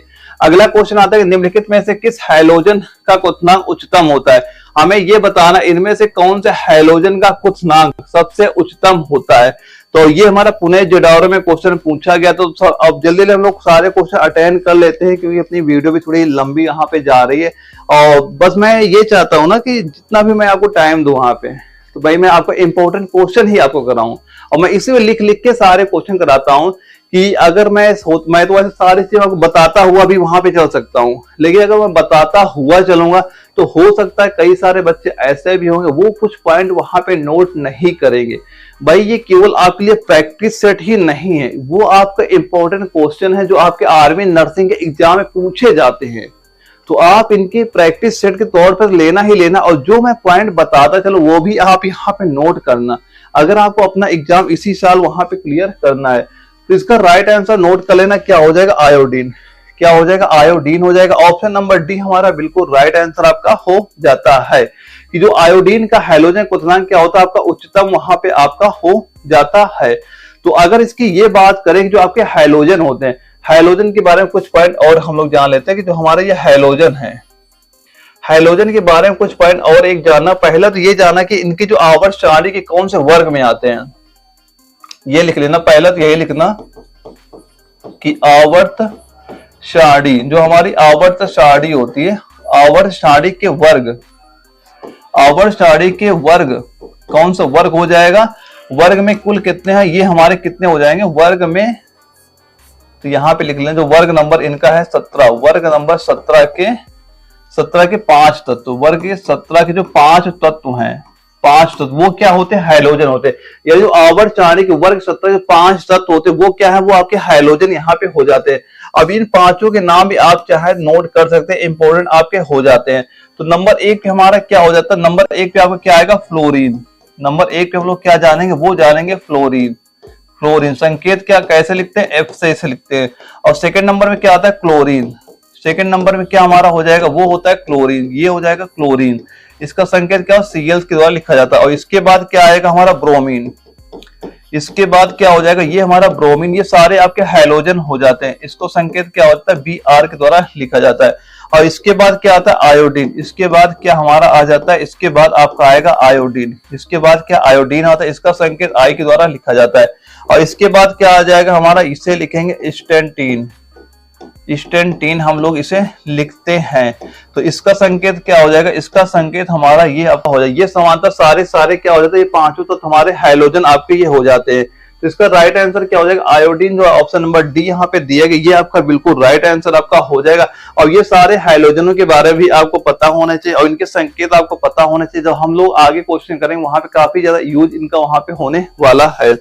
और इसके बाद हमारा अगला क्वेश्चन आता है कि क्लोरीन, फ्लोरीन और आयोडीन उदाहरण है। अब ये बताओ क्लोरीन, फ्लोरीन और आयोडीन किसके उदाहरण है, इन 4 ऑप्शन बताइए। इसके पहले ही मैंने ये क्वेश्चन आपको कराया था वहां पे कि अगर आपको सभी हाइड्रोजनों के नाम पता होंगे तभी आप इसका आंसर वहां पे दे पाएंगे। और ये हमारे जालंधर जडावर में क्वेश्चन आपका ये पूछा भी गया था। तो इसका राइट आंसर हम लोग क्या बता देंगे, राइट आंसर कितना हो जाएगा, ये हाइड्रोजन। क्योंकि मैंने सारे पांचों हाइड्रोजनों के बारे में अभी मैंने आपको जस्ट इसके पहले ही वहां पे आपको बताया था। राइट आंसर क्या हो जाएगा, ऑप्शन नंबर सी हमारा बिल्कुल राइट आंसर आपका हो जाता है।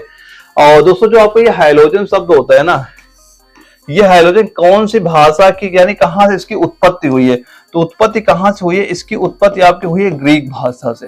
कौन सी भाषा से इसकी उत्पत्ति हुई है, तो हम लोग क्या बताएं, ग्रीक भाषा से इसकी उत्पत्ति आपकी हुई है। और इसका अर्थ क्या होता है कि जो हाइड्रोजन होते हैं इनका अर्थ क्या होता है, अर्थ लिख लें जो रंगीन होता है। हाइड्रोजन का अर्थ नोट करना, इसका अर्थ क्या होता है, तो अर्थ क्या लिख लेंगे, रंगीन होता है। इसका अर्थ क्या लिख लेंगे, अर्थ क्या होता है, रंगीन लिख लेना, रंगीन। ये मान लो रंगीन आपका ये हो जाता है। यानी इसका प्रयोग कहाँ पे होता है, रंगीन पदार्थों के बनाने में इसका उपयोग वहां पे किया जाता है। हाइड्रोजनों का प्रयोग कहाँ पे, तो रंगीन पदार्थों को बनाने में हाइड्रोजनों का प्रयोग आपका वहां पे किया जाता है। और ये हमारा जालंधर जदावरों के आपके आर्मी नर्सिंग के एग्जाम में ये क्वेश्चन वहां पूछा भी गया था। और दोस्तों ये वीडियो अगर आपको जरा भी इंफॉर्मेटिव लग रही है, वीडियो को लाइक करना कोई नहीं भूलेगा और जितना हो सके इस वीडियो को शेयर भी करना, ताकि हर बच्चा डेली प्रैक्टिस कर सके जो आपके इंपॉर्टेंट क्वेश्चन है, जो हमारे पेपर में क्वेश्चन पूछे जा रहे हैं। और इसके बाद जो हमारा अगला क्वेश्चन आता है कि एक हाइड्रोजन है, हाइड्रोजन मोस्ट इंपोर्टेंट आपको होता है, कई बार क्वेश्चन आपको दिखेंगे यहाँ पे। और ये हमारा बंगलोर जडार में क्वेश्चन पूछा भी गया था। भाई बस यही होता है ना कि एक एआरओ क्वेश्चन दूसरे एआरओ में आ गया, एक जडारो को दूसरे जडारो में चला गया, या रेशन भर्ती का किसी एआरओ में आ गया, या एआरओ पेपर किसी बार रेशन भर्ती वालों करा लिया गया। क्वेश्चन बहुत रिपीट वहां पे होता है। तो इसका आंसर सभी लोग बताएंगे, एक हाइड्रोजन क्या होते हैं, तो ये क्या होता है इसमें क्लोरीन। इनमें से हाइड्रोजन क्या है, तो अभी मैंने सारे हाइड्रोजन नोट आपको कराए थे, ऑप्शन नंबर डी है क्लोरीन आपका बिल्कुल राइट आंसर यहाँ पे हो जाता है। और सारे हाइड्रोजनों के नाम मैंने आपको ऑलरेडी वहां पे नोट करा दिए हैं। हाइड्रोजन आपका इंपॉर्टेंट होता है, इसमें सारे हाइड्रोजन इसी वजह से मैंने आपको कवर करा दिए हैं। तो इनमें से कौन सा आदर्श गैस है, अब ये बताओ इनमें से कौन सा आपका आदर्श गैस है। और ये दानापुर जडारो में क्वेश्चन हमारा पूछा गया है। अभी दानापुर जडारो में कुछ दंगे चल रहे हैं, जो टीए की भर्ती वहां पे कराई जा रही है, कुछ प्रॉब्लम वहां पे हो रही है क्योंकि वहां पे भीड़ बहुत ज्यादा हो गई। तो भाई हमें भीड़ का हिस्सा वहां पे नहीं बनना है, तो आप अलग रह के जो चीजें बताता चलो आप तैयार करिए। और जो भाई अभी केवल वेट कर रहे हैं कि नोटिफिकेशन आए तब हम तैयारी करेंगे, तो वो बहुत बड़ी गलती वहां पे कर रहे हैं, क्योंकि नोटिफिकेशन के बाद आपको इतना टाइम वहां पे नहीं मिलेगा कि आप अपने एग्जाम की तैयारी करें। तो भाई जो अभी का टाइम ना सबसे बेस्ट टाइम है आपको तैयारी करने का, अभी तैयारी करिए, आपका एग्जाम जरूर क्लियर वहां पे हो जाएगा।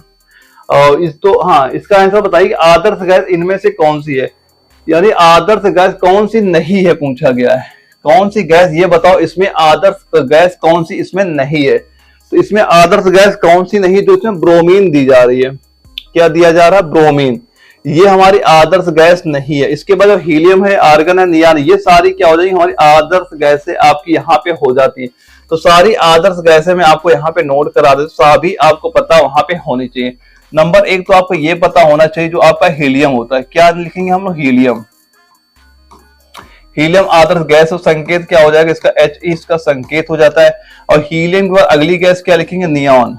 अगली गैस क्या हम लोग नाम जानेंगे, नियॉन गैस। ये हमारी क्या होती है, आदर्श गैस होती है। इसका संकेत क्या होता है, Ne के द्वारा ये डिनोट वहां पे किया जाता है।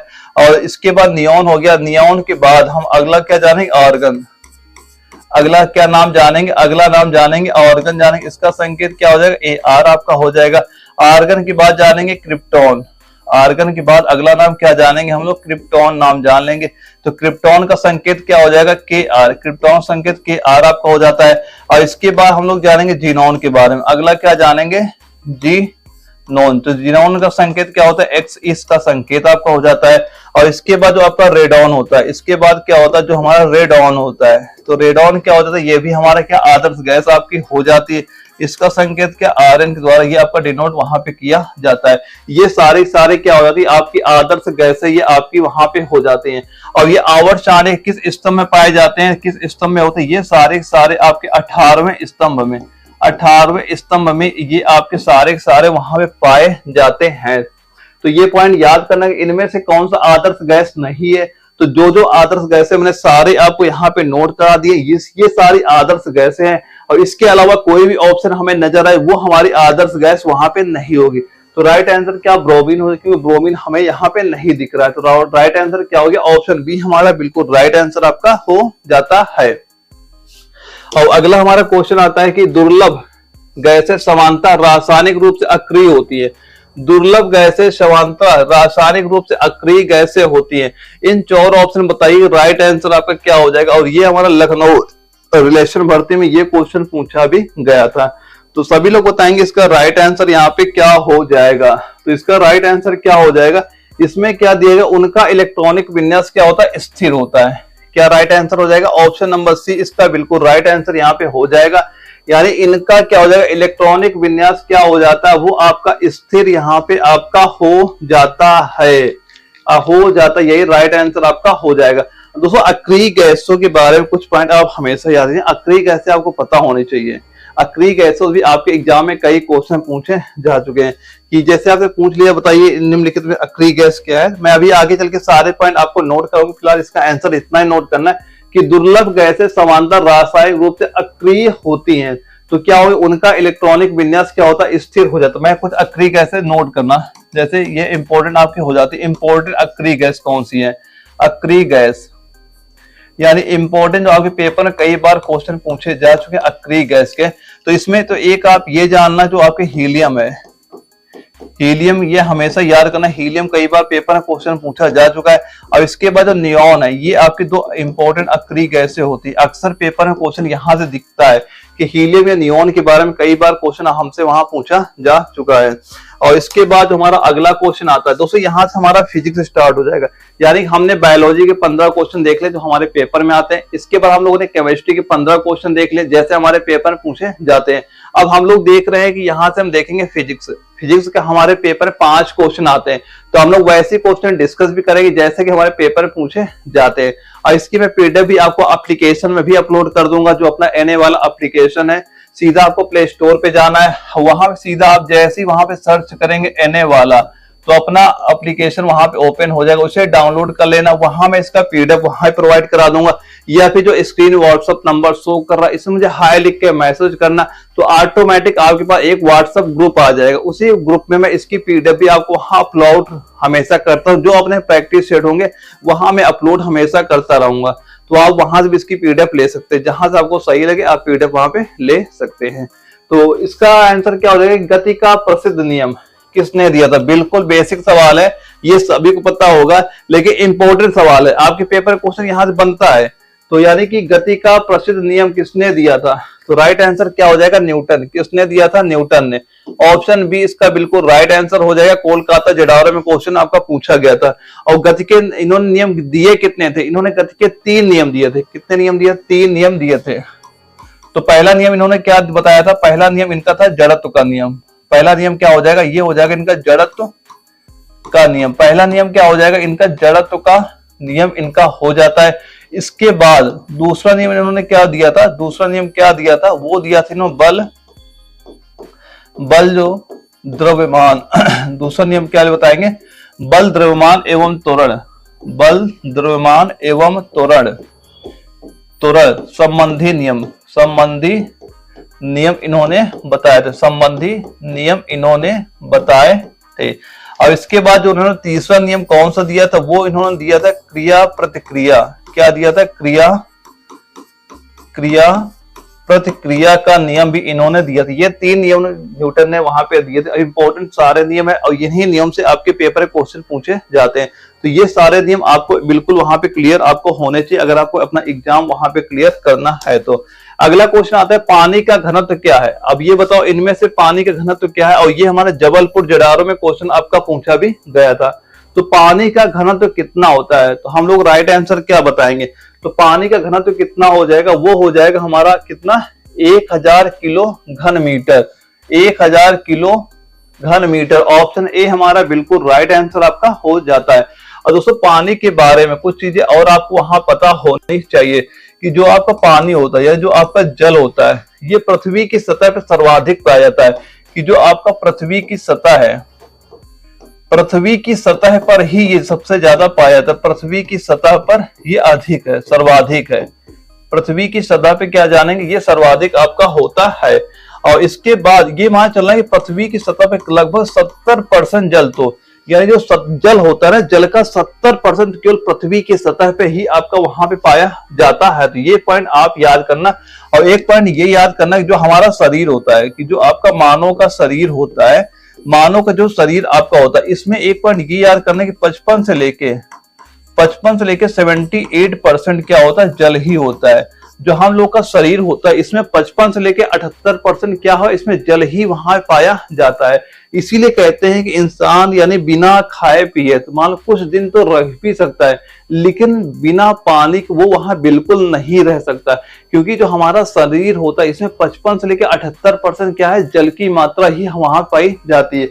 और जल सबसे ज्यादा कहां पाया? पृथ्वी की सतह पर सर्वाधिक मात्रा में आपका जल पाया जाता है। यानी कि मान लो कुल जल का 70% भाग तो केवल पृथ्वी की सतह पर ही आपका वहां पे पाया जाता है। तो ये पॉइंट आपको याद वहां पे होना चाहिए। और अगला क्वेश्चन हमारा आता है कोलकाता जडावरा में जो क्वेश्चन पूछा गया था कि किस रंग की तरंग दैर्घ्य सबसे कम है? अब ये बताओ इनमें से किस रंग की तरंग दैर्घ्य सबसे कम है? इसका राइट आंसर बताएंगे क्या हो जाएगा? तो इसका राइट आंसर कितना हो जाएगा? वो हो जाएगा बैंगनी।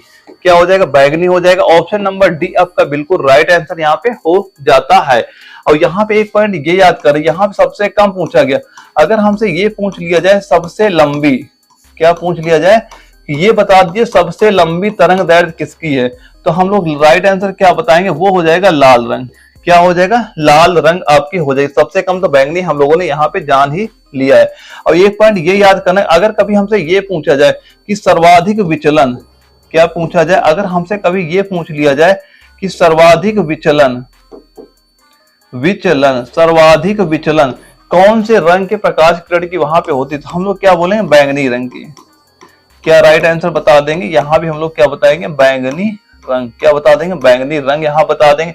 और वहीं पे अगर ये पूछ लिया जाए सबसे कम, क्या पूछ लिया जाए, सबसे कम अब सबसे कम विचलन, तो सबसे कम विचलन किस किरण की होती है, किस रंग की होती है, तो हम क्या बता देंगे, यहां भी हम लोग क्या बताएंगे, लाल रंग, हम भी लोग यहाँ पे बता देंगे। ये सारे पॉइंट याद करना, ये सीधे से हमारे पेपर में क्वेश्चन बनते हैं ना, तो काफी बच्चा कंफ्यूज वहां पे हो जाता है, हम किस पे मार्क वहां पे करें। तो भाई आपका एक गलत फैसला, यानी एक गलत क्वेश्चन आपको एग्जाम के अंदर ले भी जा सकता है, बाहर भी वहां पे कर सकता है। तो हमें कोई गलत फैसला वहां पे नहीं करना है। जो चीजें बताते चलो, सारी चीजें आप ध्यान से देखते चलिए, सुनते चलिए, लिखते चलिए, आपका एग्जाम बिल्कुल वहां पे क्लियर हो जाएगा।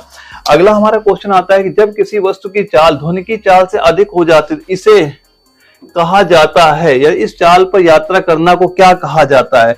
यानी कि जब किसी वस्तु की चाल ध्वनि की चाल से अधिक होगी, क्या होगी, ध्वनि की चाल से क्या होगी, अधिक हो गई। तो इनमें से ये बताना क्या कहा जाता है। और ये हमारा दानापुर जडारो में ये आपका क्वेश्चन वहां पूछा भी गया था। तो इसका सभी लोग राइट आंसर बताएंगे। राइट आंसर इसका कितना हो जाएगा, उसको क्या कहा जाएगा, उसे हम लोग क्या बोलते हैं, पराध्वनिक। क्या बोलते हैं, पराध्वनिक। ऑप्शन नंबर सी इसका बिल्कुल राइट आंसर यहाँ पे आपका हो जाता है। यानी ये मान चलना कि एक मैक, जब क्या होता है, एक मैक से, यानी एक मैक से अधिक चाल हो जाती है, तो हम लोग उसको क्या बोलते हैं, उसको बोलते हैं पराध्वनिक। हम लोग ध्वनि वहां पे बोलते हैं, क्या बोलते हैं, पराध्वनिक हम लोग यहाँ पे बोलते जाते हैं। और एक पॉइंट यहाँ पे ये ध्यान रखना है कि आप ये बताओ जो अपस्रव्य तरंगे क्या होती हैं। अपस्रव्य, ये भी यहाँ पे नोट कर लेने, अपस्रव्य तरंगे क्या होती हैं, जो आपकी 20 हर्ट्ज से नीचे की होती है। 20 हर्ट्ज से क्या होती है, नीचे की जो तरंगे होती है, उनको हम लोग क्या बोलते हैं, अपस्रव्य तरंगे बोला जाता है। और इसके बाद एक ये पॉइंट बताना कि जो आपकी पराश्रव्य तरंगे होती है, कि जो पराश्रव्य तरंगे होती है, ये कैसी तरंगे होती हैं, ये कैसी होती, जो तरंगे आपकी 20,000 से ऊपर हो, क्या हो, 20,000 से ऊपर की आवृत्ति वाली ध्वनि तरंगों क्या बोलते हैं, पराश्रव्य तरंगे बोलते हैं। यानी कि अगर उनकी 20 हर्ट्ज आवृत्ति से नीचे है तो उनको अपश्रव्य बोलते हैं। और पराश्रव्य किसको बोलते हैं, अगर उनकी जो 20,000 हर्ट्ज आवृत्ति से ऊपर है, उनको क्या बोलते हैं, पराश्रव्य ध्वनि तरंगे वहां बोला जाता है। और अगर एक मैक से अधिक ध्वनि तरंगे हो गई तो उसको क्या बोलते हैं, पराध्वनिक तरंगे वहां पे बोला जाता है। ये चीजें थोड़ा ध्यान रखना, क्योंकि बच्चे यहाँ पे काफी ज्यादा डाउट में आ जाते हैं, और मतलब क्वेश्चन आता हुआ भी उनका वहां पे गलत हो जाता है। तो इसके बाद जो हमारा अगला क्वेश्चन आता है, इसमें पूछा जा रहा है अवतल लेंस की नाभिकीय लंबाई कैसी होती है। बिल्कुल बेसिक सा सवाल है, लगभग सभी को इसका आंसर पता ही होगा कि अवतल लेंस की नाभिक लंबाई होती है, कैसी होती है। तो इसका राइट आंसर क्या हम लोग बताएंगे, वो होती है ऋणात्मक। कैसी होती है, वो होती है ऋणात्मक। यानी कि ऑप्शन नंबर बी हमारा बिल्कुल राइट आंसर आपका यहाँ पे हो जाता है। वहीं पे अगर हमसे ये पूछ लिया जाता है जो अपना उत्तल लेंस है, अगर यहाँ पे हमसे उत्तल लेंस के बारे में पूछा जाता है, तो उत्तल लेंस के बारे में हम लोग राइट आंसर क्या बता देंगे, ये आपकी धनात्मक। इसमें हम लोग क्या बताते हैं, इसमें हम लोग क्या बताते हैं, धनात्मक। अब पूछा गया हमसे, यहाँ पूछा जा रहा अवतल लेंस, तो वो ऋणात्मक होती है नाभ की लंबाई। और अगर हमसे उत्तल लेंस का पूछा जाता और इसकी नाभ की लंबाई क्या हो जाती है, धनात्मक आपकी हो जाती है। इतना ही पॉइंट आपका इसका यहाँ पता होना चाहिए। अगला हमारा क्वेश्चन आता है, यहाँ से हमारा जीके स्टार्ट हो जाता है। और जीके हमारे पेपर में 10 क्वेश्चन आपके एग्जाम में क्वेश्चन पूछे जाते हैं, वो सारे मैं पॉइंट नोट कराऊंगा जो आपके एग्जामों में क्वेश्चन पूछे गए हैं, ताकि आपको एक आइडिया ये भी लगता चले कि आखिर हमारे पेपर में किस तरह क्वेश्चन वहां पूछे जा रहे हैं, और हमें तैयारी कैसे करनी कि हमारा एग्जाम वहां पे क्लियर हो जाए। तो भाई सभी लोग यार वीडियो को लाइक कर देना, ताकि मैं डेली क्लासेस आपको इस तरह करा सकूं। क्योंकि मेरे मन में कुछ ऐसा होता है ना कि भाई अगला बंदा मुझे सुन रहा है, उसको मेरी वीडियो अच्छी लग रही है कि नहीं लग रही है, तभी तो मुझे पता चलेगा ना कि अगर आप लोग सपोर्ट करेंगे तो मैं आगे चल के आपको इस तरह की डेली क्लासेस कराऊंगा, आपको एग्जाम तक कराऊंगा, और मैं इनकी पीडीएफ भी आपको प्रोवाइड कराऊंगा, ताकि ये क्वेश्चन भी आपको वहां मिल सके। तो भाई आप लोगों को सपोर्ट चाहिए, वीडियो को लाइक करना आप लोग नहीं भूलेंगे। चलिए इसका आंसर बताइए, धौलावीरा राज्य में स्थित है। जो धौलावीरा है, इंपॉर्टेंट हमारा पॉइंट ये होता है, पेपर में कई बार आपका रिपीट भी आपका हो चुका है। धौलावीरा किस राज्य में स्थित है, और ये हमारा लखनऊ एएमसी में ये क्वेश्चन हमारा पूछा भी गया था। तो धौलावीरा किस राज्य में स्थित हो जाएगा? ये हो जाएगा गुजरात राज्य में। किस राज्य में हो जाएगा? गुजरात राज्य में। ऑप्शन नंबर ए हमारा बिल्कुल राइट आंसर आपका यहाँ पे हो जाएगा। और गुजरात में कहाँ पे स्थित है ये भी जान लेना कि आखिर ये गुजरात, चलो ये तो हमें पता हो गया कि ये हमारा गुजरात राज्य में है। कहाँ पे है? गुजरात में है। अब ये बताओ चाहे गुजरात में आखिर कहाँ पे है? तो गुजरात में कहाँ पे होगा? ये जो कच्छ जिला है, जो गुजरात का कच्छ जिला है, तो गुजरात के कच्छ जिले में स्थित है। तो वहां पे जो कच्छ जिले के एक मान तालुका लिख लेना कि वहां के कौन से तालुका में, तो यहाँ के तालुका का नाम क्या हो जाएगा? वो आपका हो जाएगा भचाऊ तालुका। तालुका का नाम क्या हो जाएगा? भचाऊ। तो भचाऊ तालुका में ये आपका स्थित है। यानी ये जो धौलावीरा ये गुजरात राज्य में तो स्थित है, और गुजरात के कच्छ जिले के वहां पे तालुका कौन सा? भचाऊ तालुका है, वहां पे ये आपका स्थित है। क्या स्थित है आपका? ये धौलावीरा। और एक पॉइंट ये याद रखना कि जो धौलावीरा है कि धौलावीरा की खोज, अब ये बताओ धौलावीरा की खोज किसने की थी? तो धौलावीरा की खोज कब हुई थी? ये हुई थी आपके 1968 में। कब हुई थी? 1968 में आपकी हुई थी।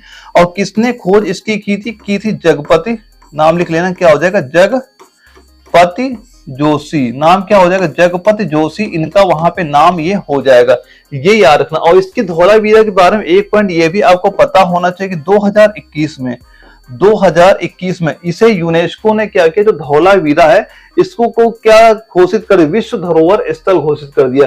यानी धौला जो वीरा है ये 2021 में यूनेस्को ने क्या घोषित कर दिया? विश्व विरासत इसे घोषित वहां पे कर दिया। ये भी पॉइंट याद करना कि 2021 में धौलावीरा को यूनेस्को ने विश्व धरोहर घोषित आपका ये कर दिया गया। और ये पॉइंट आपको पता होने चाहिए धौलावीरा के बारे में। और इसके बाद हमारा अगला क्वेश्चन आता है कि हिंदू धर्म में इनमें से किस देवता का सृजनकर्ता माना जाता है? हिंदू धर्म में इनमें से किस देवता को सृजनकर्ता माना जाता है? और ये हमारा जालंधर जटारू में क्वेश्चन आपका पूछा भी गया था।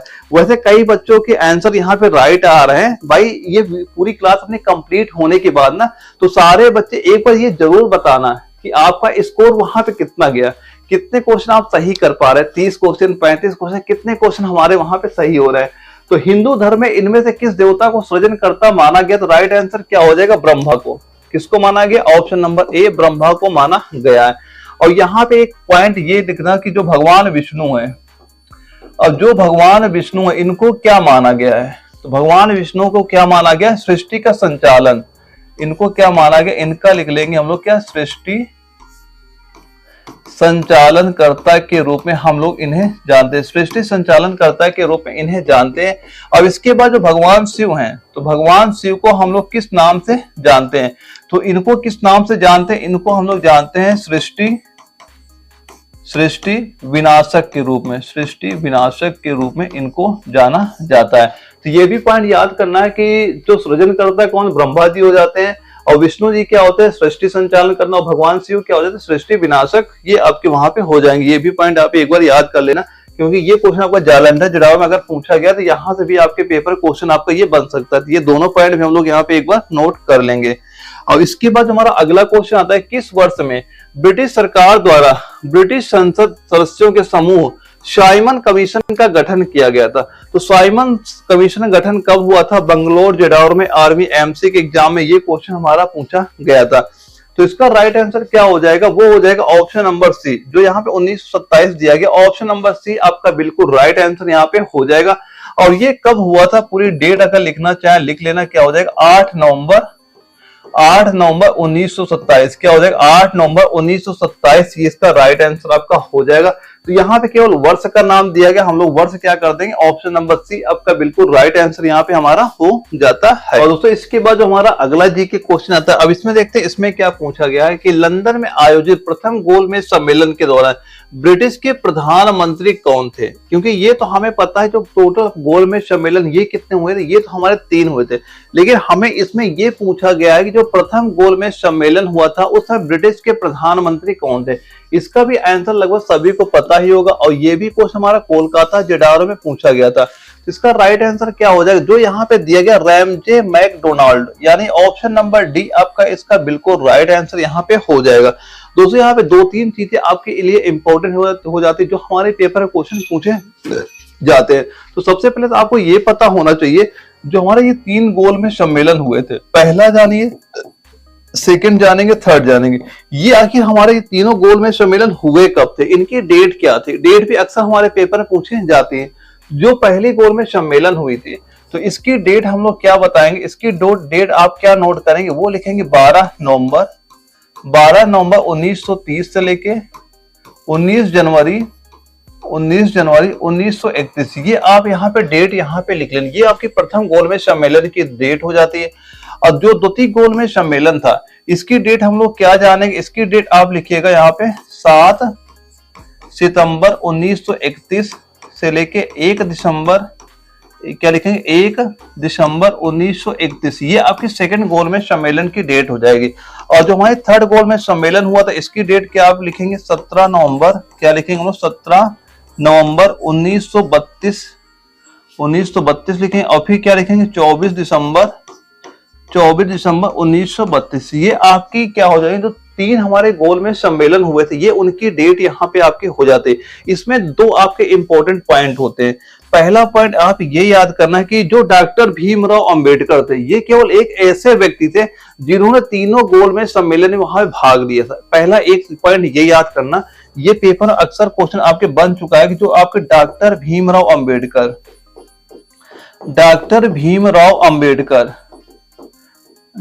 भीमराव अंबेडकर इन्होंने क्या किया था, तीनों गोल में सम्मेलन में इन्होंने वहां पे भाग लिया था।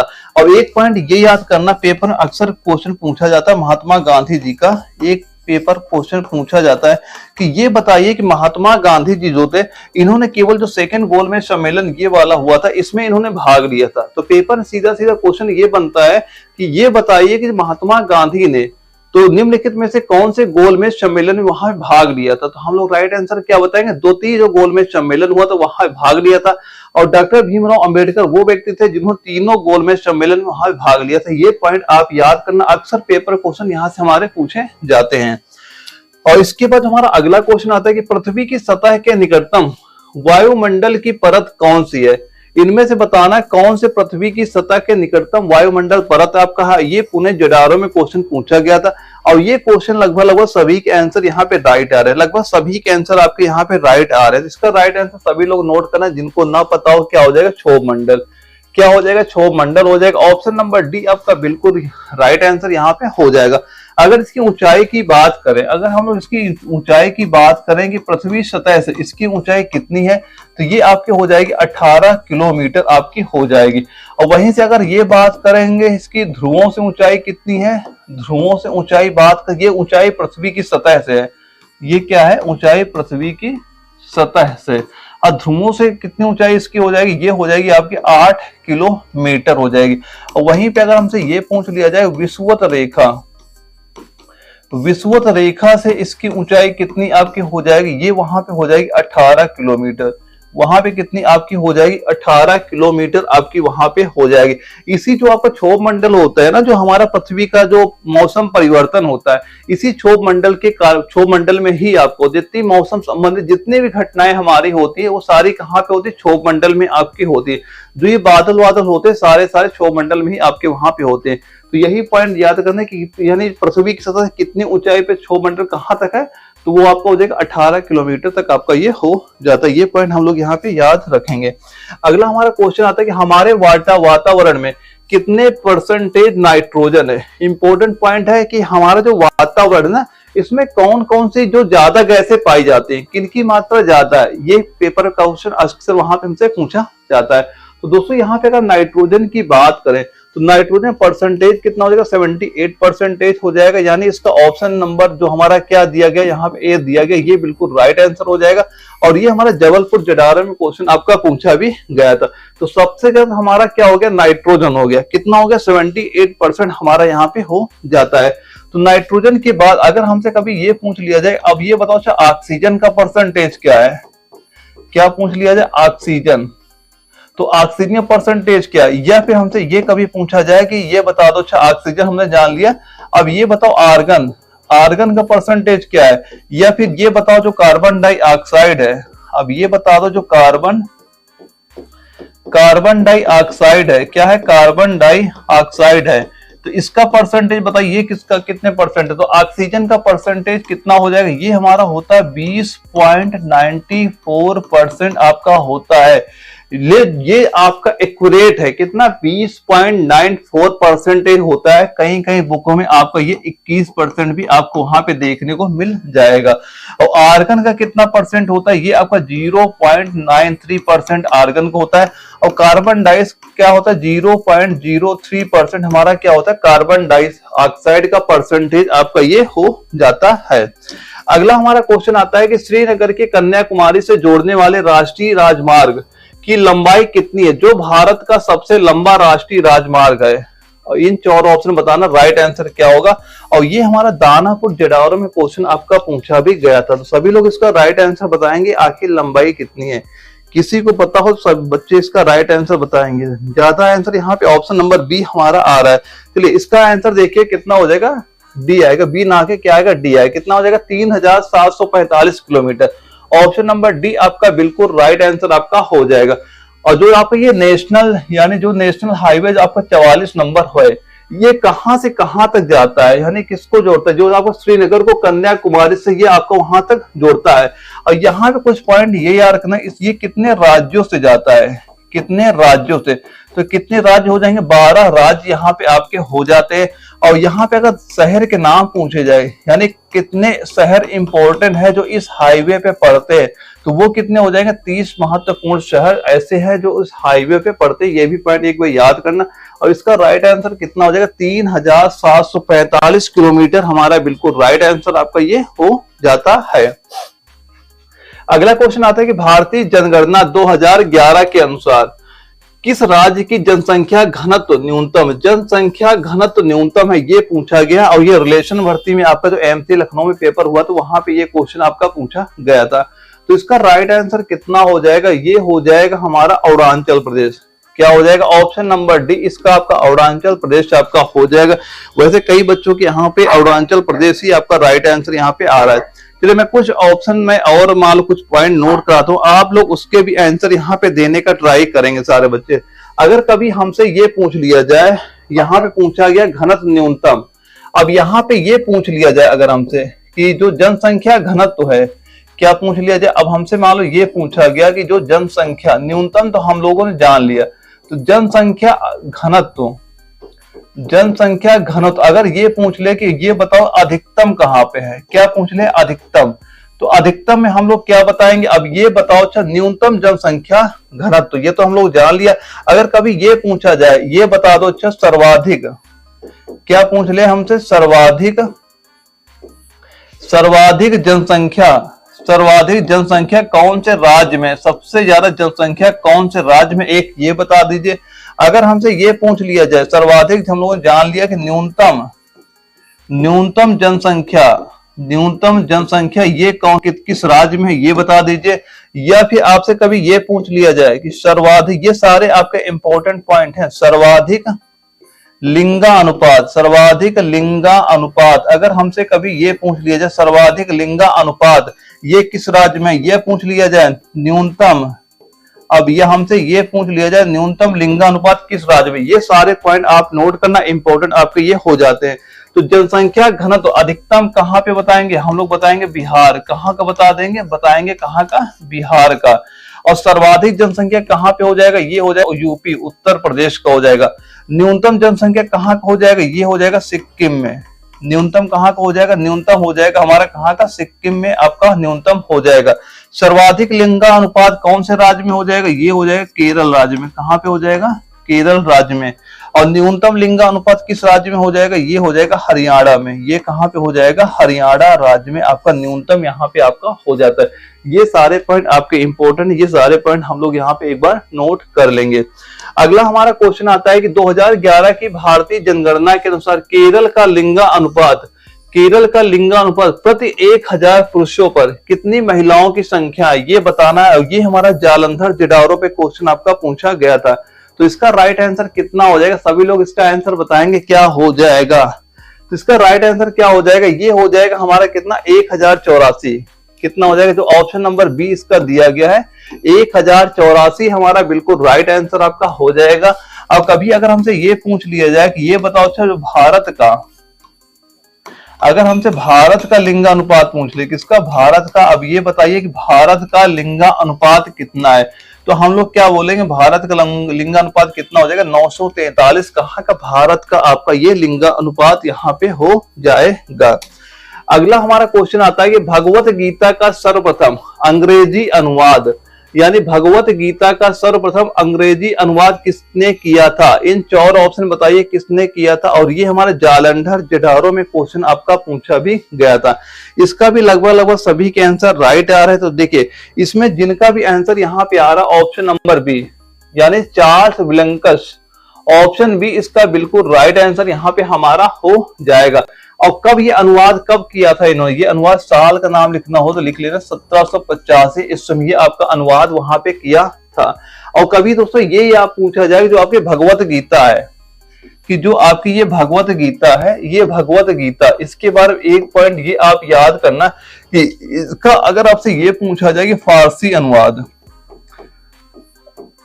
इसका अगर ये पूछ लिया जाए जो इसका फारसी अनुवाद किसने किया था, तो ये किसने किया था, ये किया किसने, करेंगे नाम लिख लेना, क्या हो जाएगा फारसी अनुवाद, क्या नाम क्या हो जाएगा इनका,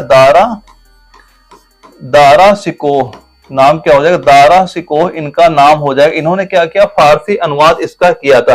और दोस्तों एक आप यहाँ पे बात चली रही, तो एक पॉइंट ये भी आप याद करना कि जो महाभारत का, एक ये भी लिख लेना कि महाभारत, एक लिख लेना क्या, महाभारत, एक पॉइंट ये भी नोट करना कि महाभारत का फारसी अनुवाद, महाभारत का फारसी अनुवाद ये किसने किया था, तो ये मान लो किस नाम से, महाभारत का जो फारसी अनुवाद है ये किस नाम से जाना जाता है, अनुवाद लिख लेना, अनुवाद किस नाम से जाना जाता है, नाम क्या हो जाएगा इसका, लिखेंगे हम लोग क्या नाम हो जाएगा, रज्मनामा, क्या हो जाएगा, रज्मनामा आपका ये हो जाएगा। इंपॉर्टेंट है, ये पेपर में कई बार क्वेश्चन आपका रिपीट हो चुका है कि जो महाभारत का फारसी अनुवाद को हम किस नाम से जानते हैं, तो ये आपका रज्मनामा नाम से आपका ये जाना जाता है। ये पॉइंट आप ध्यान रखेंगे यहाँ पे। और दोस्तों यहाँ से हमारा मैथ स्टार्ट हो जाता है। अपना जो पेपर होता है इसमें टोटल 5 क्वेश्चन मैथ के हमारे आते हैं, और मैथ के क्वेश्चन बिल्कुल बेसिक होते हैं, इतने आपके हार्ड वहां पे नहीं होते। अगर आपको कैलकुलेशन आती है तो मैथ का कोई क्वेश्चन आपको यहाँ से गलत नहीं होगा, 5 के 5 क्वेश्चन आप वहां पे सही करेंगे। यहाँ मैं जितने मैथ क्वेश्चन आपको जितने स्टेटों में मैं कराऊंगा, अगर आप उन सेट के भी क्वेश्चन प्रैक्टिस करके पेपर देने चले गए तो वहीं से आपको उसी टाइप का क्वेश्चन वहां पे नजर आ जाएगा। बस जितनी चीजें बताता चलो सारी आप नोट करते चलो, आपका एग्जाम बिल्कुल वहां पे क्लियर होगा। इसमें पूछा क्या गया है कि 171, 172, 173 को 17 से विभाजित करने पर प्राप्त शेषफल ज्ञात करें। यानी इनका तीनों का गुणनफल जो है आपका, यानी जो यहाँ पे लिखा 171 गुणे 172 गुणे 173 को अगर हम मान लो 17 से इसे विभाजित कर दें तो इसमें हमें कितना शेषफल बचेगा, ये हमसे पूछा जा रहा है। तो इसमें हम क्या लिख सकते हैं, जो हमारा 171 है इसको हम क्या लिख सकते हैं, इसको हम ये भी लिख सकते हैं 170 और प्लस 1 गुणे 172 क्या लिख सकते हैं हम लोग 170 और प्लस 2 और 173 क्या लिख सकते हैं गुणे क्या हो जाएगा 170 प्लस 3 ये लिख सकते हैं और बटे 17। अब देखो ये हमें तो ये पता है कि अगर जो 17 है ये 170 हम भाग कर ही देते हैं, यानी 170 भागे जो 17 करेंगे ये सीधा सीधा 10 से कट जाएगा, तो कुछ शेषफल तो वहां बचा ही नहीं। अब संख्या बच क्या रही, देखो यहाँ पे केवल ये 1 बच रहा है, यहाँ पे 2 बच रहा है, यहाँ पे 3 बच रहा है।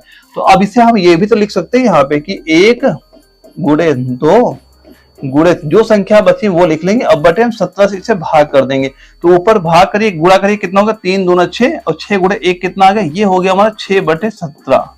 अब इसी 17 को अगर हम 6 में भाग जाएगा ही नहीं, जब भाग जाएगा नहीं जो संख्या ऊपर हो बचेगी वही हमारी क्या हो जाएगी, शेषफल आपकी हो जाती है। तो इसका शेषफल टोटल कितना हो जाएगा, तो शेषफल हमारा हो जाएगा 6। बस हमारा क्वेश्चन लग गया। तो राइट आंसर कितना आ गया, ऑप्शन नंबर जो डी इसका यहाँ पे दिया जा रहा है ये बिल्कुल राइट आंसर आपका हो जाएगा। इस सवाल में कुछ है ही नहीं, ऐसा क्वेश्चन हमको पेपर में क्वेश्चन पूछा जाता है। लेकिन तो ये क्वेश्चन आप नोट जरूर करना, अगर आप ये चाहते हैं कि हम पेपर दें इसी साल अपना पेपर क्लियर करें, तो सारी चीजें आप नोट करते हुए चलेंगे।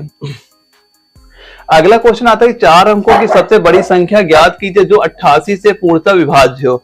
अब हमें ये बताना है कि 4 अंकों की वो सबसे बड़ी संख्या बताइए जो हमारा 88 से पूरी कट जाए, तो वो संख्या हमसे यहाँ पूछी जा रही है। तो हम लोग कैसे बताएंगे? देखो, सबसे पहले ये बताओ कि 4 अंकों की सबसे बड़ी संख्या है कितनी। तो सबसे बड़ी संख्या क्या बन सकती है? ये सबसे बड़ी संख्या हमारे 4 अंकों की बनेगी। अब हमें इसके बाद ये बता रहा है कि 88 से ये पूर्णतः कटनी चाहिए, वो संख्या हमें बताओ। वो संख्या हमें बतानी जो 88 से पूर्णतः कटे। तो हम लोग क्या करेंगे? देखो इसका मान लो ट्रिकी मेथड भी है। अगर मैं चाहें तो ये आपको बहुत ज्यादा 10 से 15 सेकंड में आप इसका आंसर वहां पे दे सकते हैं। लेकिन क्या होता है ना, हम पेपर में बैठे और यहाँ पे ज्यादा बच्चे बायोलॉजी वाले ही रहते हैं, यानी उनको मैथ इतनी ज्यादा वहां पे नहीं आती है। तो मैं आपको इसका बेसिक मेथड ही आपको बताऊंगा, क्योंकि हमारे पास उतना टाइम पेपर में बचेगा कि हम 5 क्वेश्चन मैथ के वहां पे सॉल्व कर सके। तो मैं इनके बेसिक मेथड ही आपको बताऊंगा, क्योंकि ट्रिकी मेथड आप बार बार वहां याद करेंगे भूलेंगे। तो इसका बेसिक मेथड बस इतना जानिए कि जिस संख्या से हमें भाग करना इधर लिख देंगे, और भाग इसमें जो अभी 4 अंकों की बड़ी संख्या है वो इधर लिख लेंगे। अब इसी संख्या से आप भाग करेंगे, बस जो नीचे आपका शेषफल बचेगा, जो शेषफल बचेगा उसको इसमें हम घटा देंगे, बस वहीं से हमारा राइट आंसर आपका आ जाएगा। अब 88 का भाग हम 99 में करेंगे, कितनी बार देगा? एक बार गया। यहाँ पे कितना हमने लिख दिया? 88, यहाँ पे लिख दिया। माइनस करेंगे कितना है? 11 बचेगा, इधर 9 आपका आ जाएगा। अब कितनी बार जाएगा? अभी आपका एक बार ही जाएगा। हम यहाँ पे लिखेंगे 88 लिखेंगे, माइनस करेंगे कितना बचा? 31 बच रहा है। 1 9 हम ऊपर से और उतार लेंगे। अब कितनी बार जाएगा? अब जाएगा 3 बार जाएगा। कितना यहाँ पे भाग करेंगे कितना आ जाएगा? ये आपका हो जाएगा 264 हो जाएगा। अब इसमें काटिए कितनी बार जाएगा? माइनस करेंगे 55 आपका आ जाएगा। अब देखो, अब ये 88 का भाग 55 जाएगा नहीं। अब कोई संख्या ऐसी बच भी नहीं रही, उसे हम नीचे उतार ले। तो जो आपका ये शेषफल नीचे आएगा, इसको क्या करना है? इस संख्या में आपको माइनस कर देना है। तो जो ये आपका 55 आया हुआ, इस 55 को आपको इधर क्या कर देना? माइनस हम लोग यहाँ पे कर देंगे। जैसे आप इसको माइनस करेंगे, ये कितना आएगा? 9 में 5 घटा 4 आ गया, 9 में 5 घटा 4 आ गया। इधर आपके 99 कितना आ गया? ये आपका हो जाएगा 9944 हो जाएगा। ऑप्शन नंबर ए हमारा बिल्कुल राइट आंसर आपका हो जाएगा। और पेपर में ये क्वेश्चन कई बार आपका रिपीट भी वहां पे हो चुका है।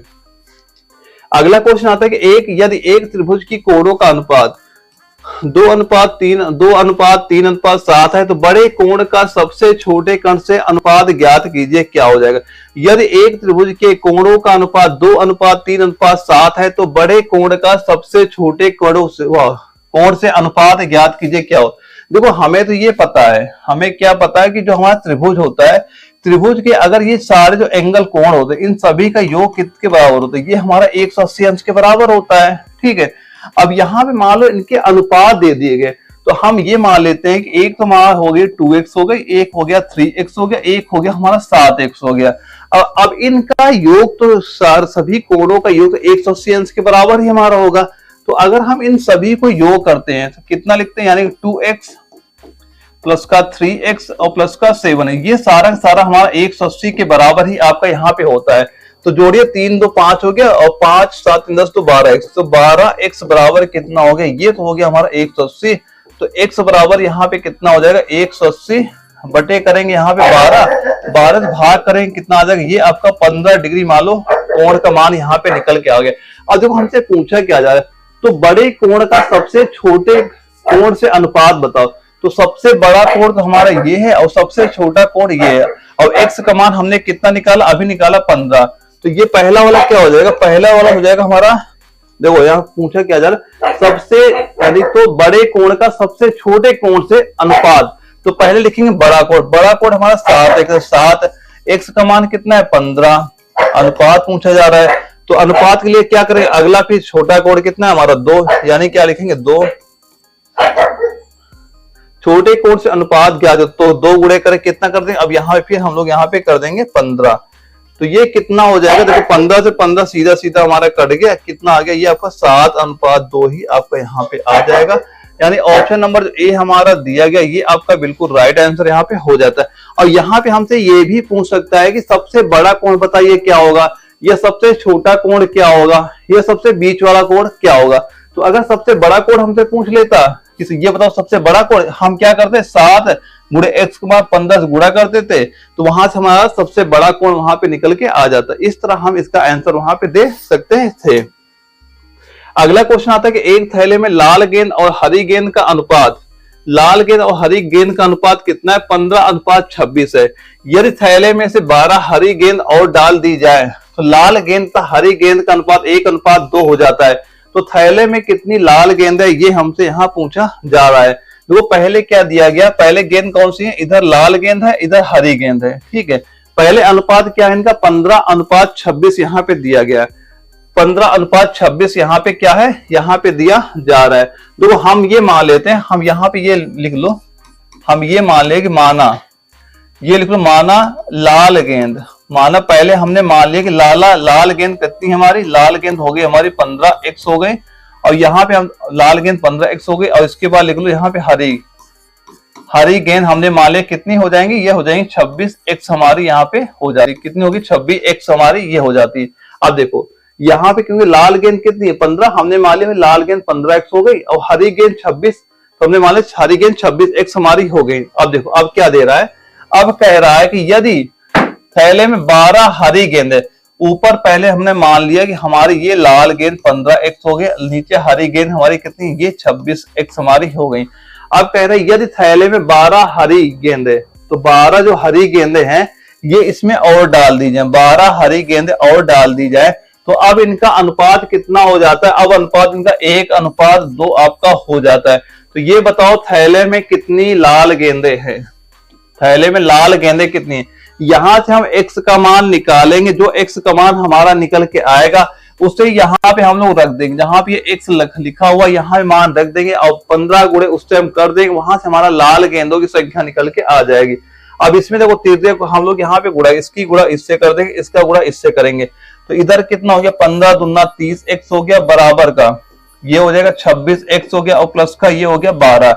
अब ये 26x इधर ले आइए, कितना हो जाएगा, ये इसमें माइनस होगा, बचेगा यहाँ पे 4x बचेगा, इधर है 12, x का मान कितना आ जाएगा, 4 3 12, x का मान कितना आ गया 3 आ गया। अब पूछा जाए थैले में कितनी लाल गेंदे, तो लाल गेंदे है कितनी है 15x है हमारे यहाँ, तो कुल गेंदें कितनी हो जाएंगी, यानी लाल गेंद की संख्या कितनी हो जाएगी, वो हो जाएगी 15 गुणे, यहाँ पे करेंगे 3 से गुणा करेंगे, कितना हो जाएगा, ये हमारा 45 आपका हो जाएगा, कितना हो जाएगा 45 हमारा हो जाएगा। तो राइट आंसर कितना हो जाएगा, ऑप्शन नंबर जो सी इसका दिया गया ये हमारा बिल्कुल राइट आंसर यहाँ पे हो जाएगा। और ये हमारा दानापुर जडावरों में क्वेश्चन आपका ये पूछा भी गया था। ऐसे ही क्वेश्चन आपके पेपर में आएंगे, आपको ऐसे क्वेश्चन की यहाँ प्रैक्टिस आपको करनी है। अगला क्वेश्चन आता है कि एक आयताकार भूखंड की लंबाई इसकी चौड़ाई से 3 गुना है। यदि आयताकार भूखंड का क्षेत्रफल 867 मीटर है, तो आयताकार भूखंड की लंबाई बताइए, उसकी लंबाई क्या है, लंबाई क्या है। देखो इसे हम लोग कैसे सॉल्व करें, मैं सभी का बेसिक मेथड ही आपको बताऊंगा, क्योंकि अगर मैं ट्रिकी मेथड बताऊंगा और आपको मैथ अगर वीक होगी सारा कुछ वहां बाउंस ही आपको जाएगा। तो हम बेसिक मेथड हम मान चलते हैं कि हमने ये मान लिया कि उसकी जो चौड़ाई है, चौड़ाई हमने क्या मान लिया x मीटर, चौड़ाई मान लिया x मीटर मान लिया, और उसकी जो लंबाई है वो हमारी कितनी हो जाएगी 3x मीटर हमारी हो जाएगी। क्योंकि क्या दिया गया, आयताकार भूखंड की जो लंबाई इसकी चौड़ाई से 3 गुना, अगर हमारी लंबाई चौड़ाई से 3 गुना, अगर चौड़ाई हमारी x होगी तभी तो लंबाई 3x हमारी यहाँ पे हो जाएगी, ऐसे हम लोग इसे लिख देंगे। अब देखो यहाँ पे क्या दिया गया, आयताकार भूखंड का क्षेत्रफल दिया गया, तो आयत का क्षेत्रफल क्या होता है, लंबाई गुणे चौड़ाई होता है। क्या होता है लंबाई गुणे चौड़ाई, यानी इसका क्षेत्रफल क्या होता है, वो होता है हमारा लंबाई गुणे चौड़ाई। तो यहाँ क्षेत्रफल निकल आता है, क्षेत्रफल कितना दिया गया 867, तो जहां क्षेत्रफल है वहां क्या लिखा हमने 867 लिख दिया, लंबाई गुणे चौड़ाई ये कितने हो जाएगी, ये हमारी x हो जाएगी, ये हो गया 3x हमारा हो गया, इधर कितना हो गया 3x का स्क्वायर हो गया, इधर कितना है 867 ये दिया जा रहा है। तो अब काटिए कितने, 2 से 3 से काट दिए, कितना आ गया, यहां से हो जाएगा हमारा 289 आ गया, बराबर हो गया x स्क्वायर। तो x का मान कितना हो जाएगा, ये 289 का क्या हो जाएगा, इसका वर्गमूल हो जाएगा, ये स्क्वायर इधर आएगा वर्गमूल हो जाएगा, तो ये किसका हो जाएगा, ये आपका, तो यहां से किसका वर्गमूल हो जाता है, ये आपका हो जाएगा 17 का, 289 लिखा है, ये हो जाएगा 17 का। x का मान कितना निकल के आ गया, ये निकल के आ गया 17 हमारा x का मान निकल के आ गया। अब पूछा जा लंबाई, हमसे पूछी जा रही लंबाई कितनी हो जाएगी, तो लंबाई इसकी कितनी हो जाएगी 3 गुणे x का मान यहाँ पे रख देंगे, कितना रख देंगे 17 हम लोग रख देंगे, कितना आ जाएगा ये आपका हो जाएगा 51 मीटर। कितना हो जाएगा 51 मीटर हमारा राइट आंसर हो जाएगा। ऑप्शन नंबर सी आपका बिल्कुल राइट आंसर यहाँ पे हो जाता है। ऑप्शन नंबर सी हमारा बिल्कुल राइट आंसर हो जाएगा। यहाँ से हमारा मैथ के 5 क्वेश्चन भी अपने कंप्लीट हो जाते हैं। इस तरह से आज का हमारा पूरा सेट कंप्लीट हो गया और मैं यकीन दिलाता हूँ हर सेट से आपके एग्जाम में क्वेश्चन आपको दिखेंगे। और दोस्तों यह वीडियो अगर आपको जरा भी इंफॉर्मेटिव लगे, वीडियो को लाइक करना ना भूलेगा और अगर आप चैनल नए हो चैनल सब्सक्राइब कर लीजिएगा ताकि आगे चल के आपको इस तरह के और वीडियो आपको वहां मिलते रहे, ताकि आप वैसी क्वेश्चन की तैयारी करें जो हमारे पेपर में क्वेश्चन पूछे जा रहे हैं। और अगर आपका कोई डाउट होता है जो स्क्रीन व्हाट्सएप नंबर शो कर रहा है, इसमें मुझे व्हाट्सएप पे मैसेज करना, आपका डाउट बिल्कुल वहां पे क्लियर किया जाएगा। ओके दोस्तों, मिलेंगे हम लोग अगले वीडियो, तब तक के लिए जय हिंद।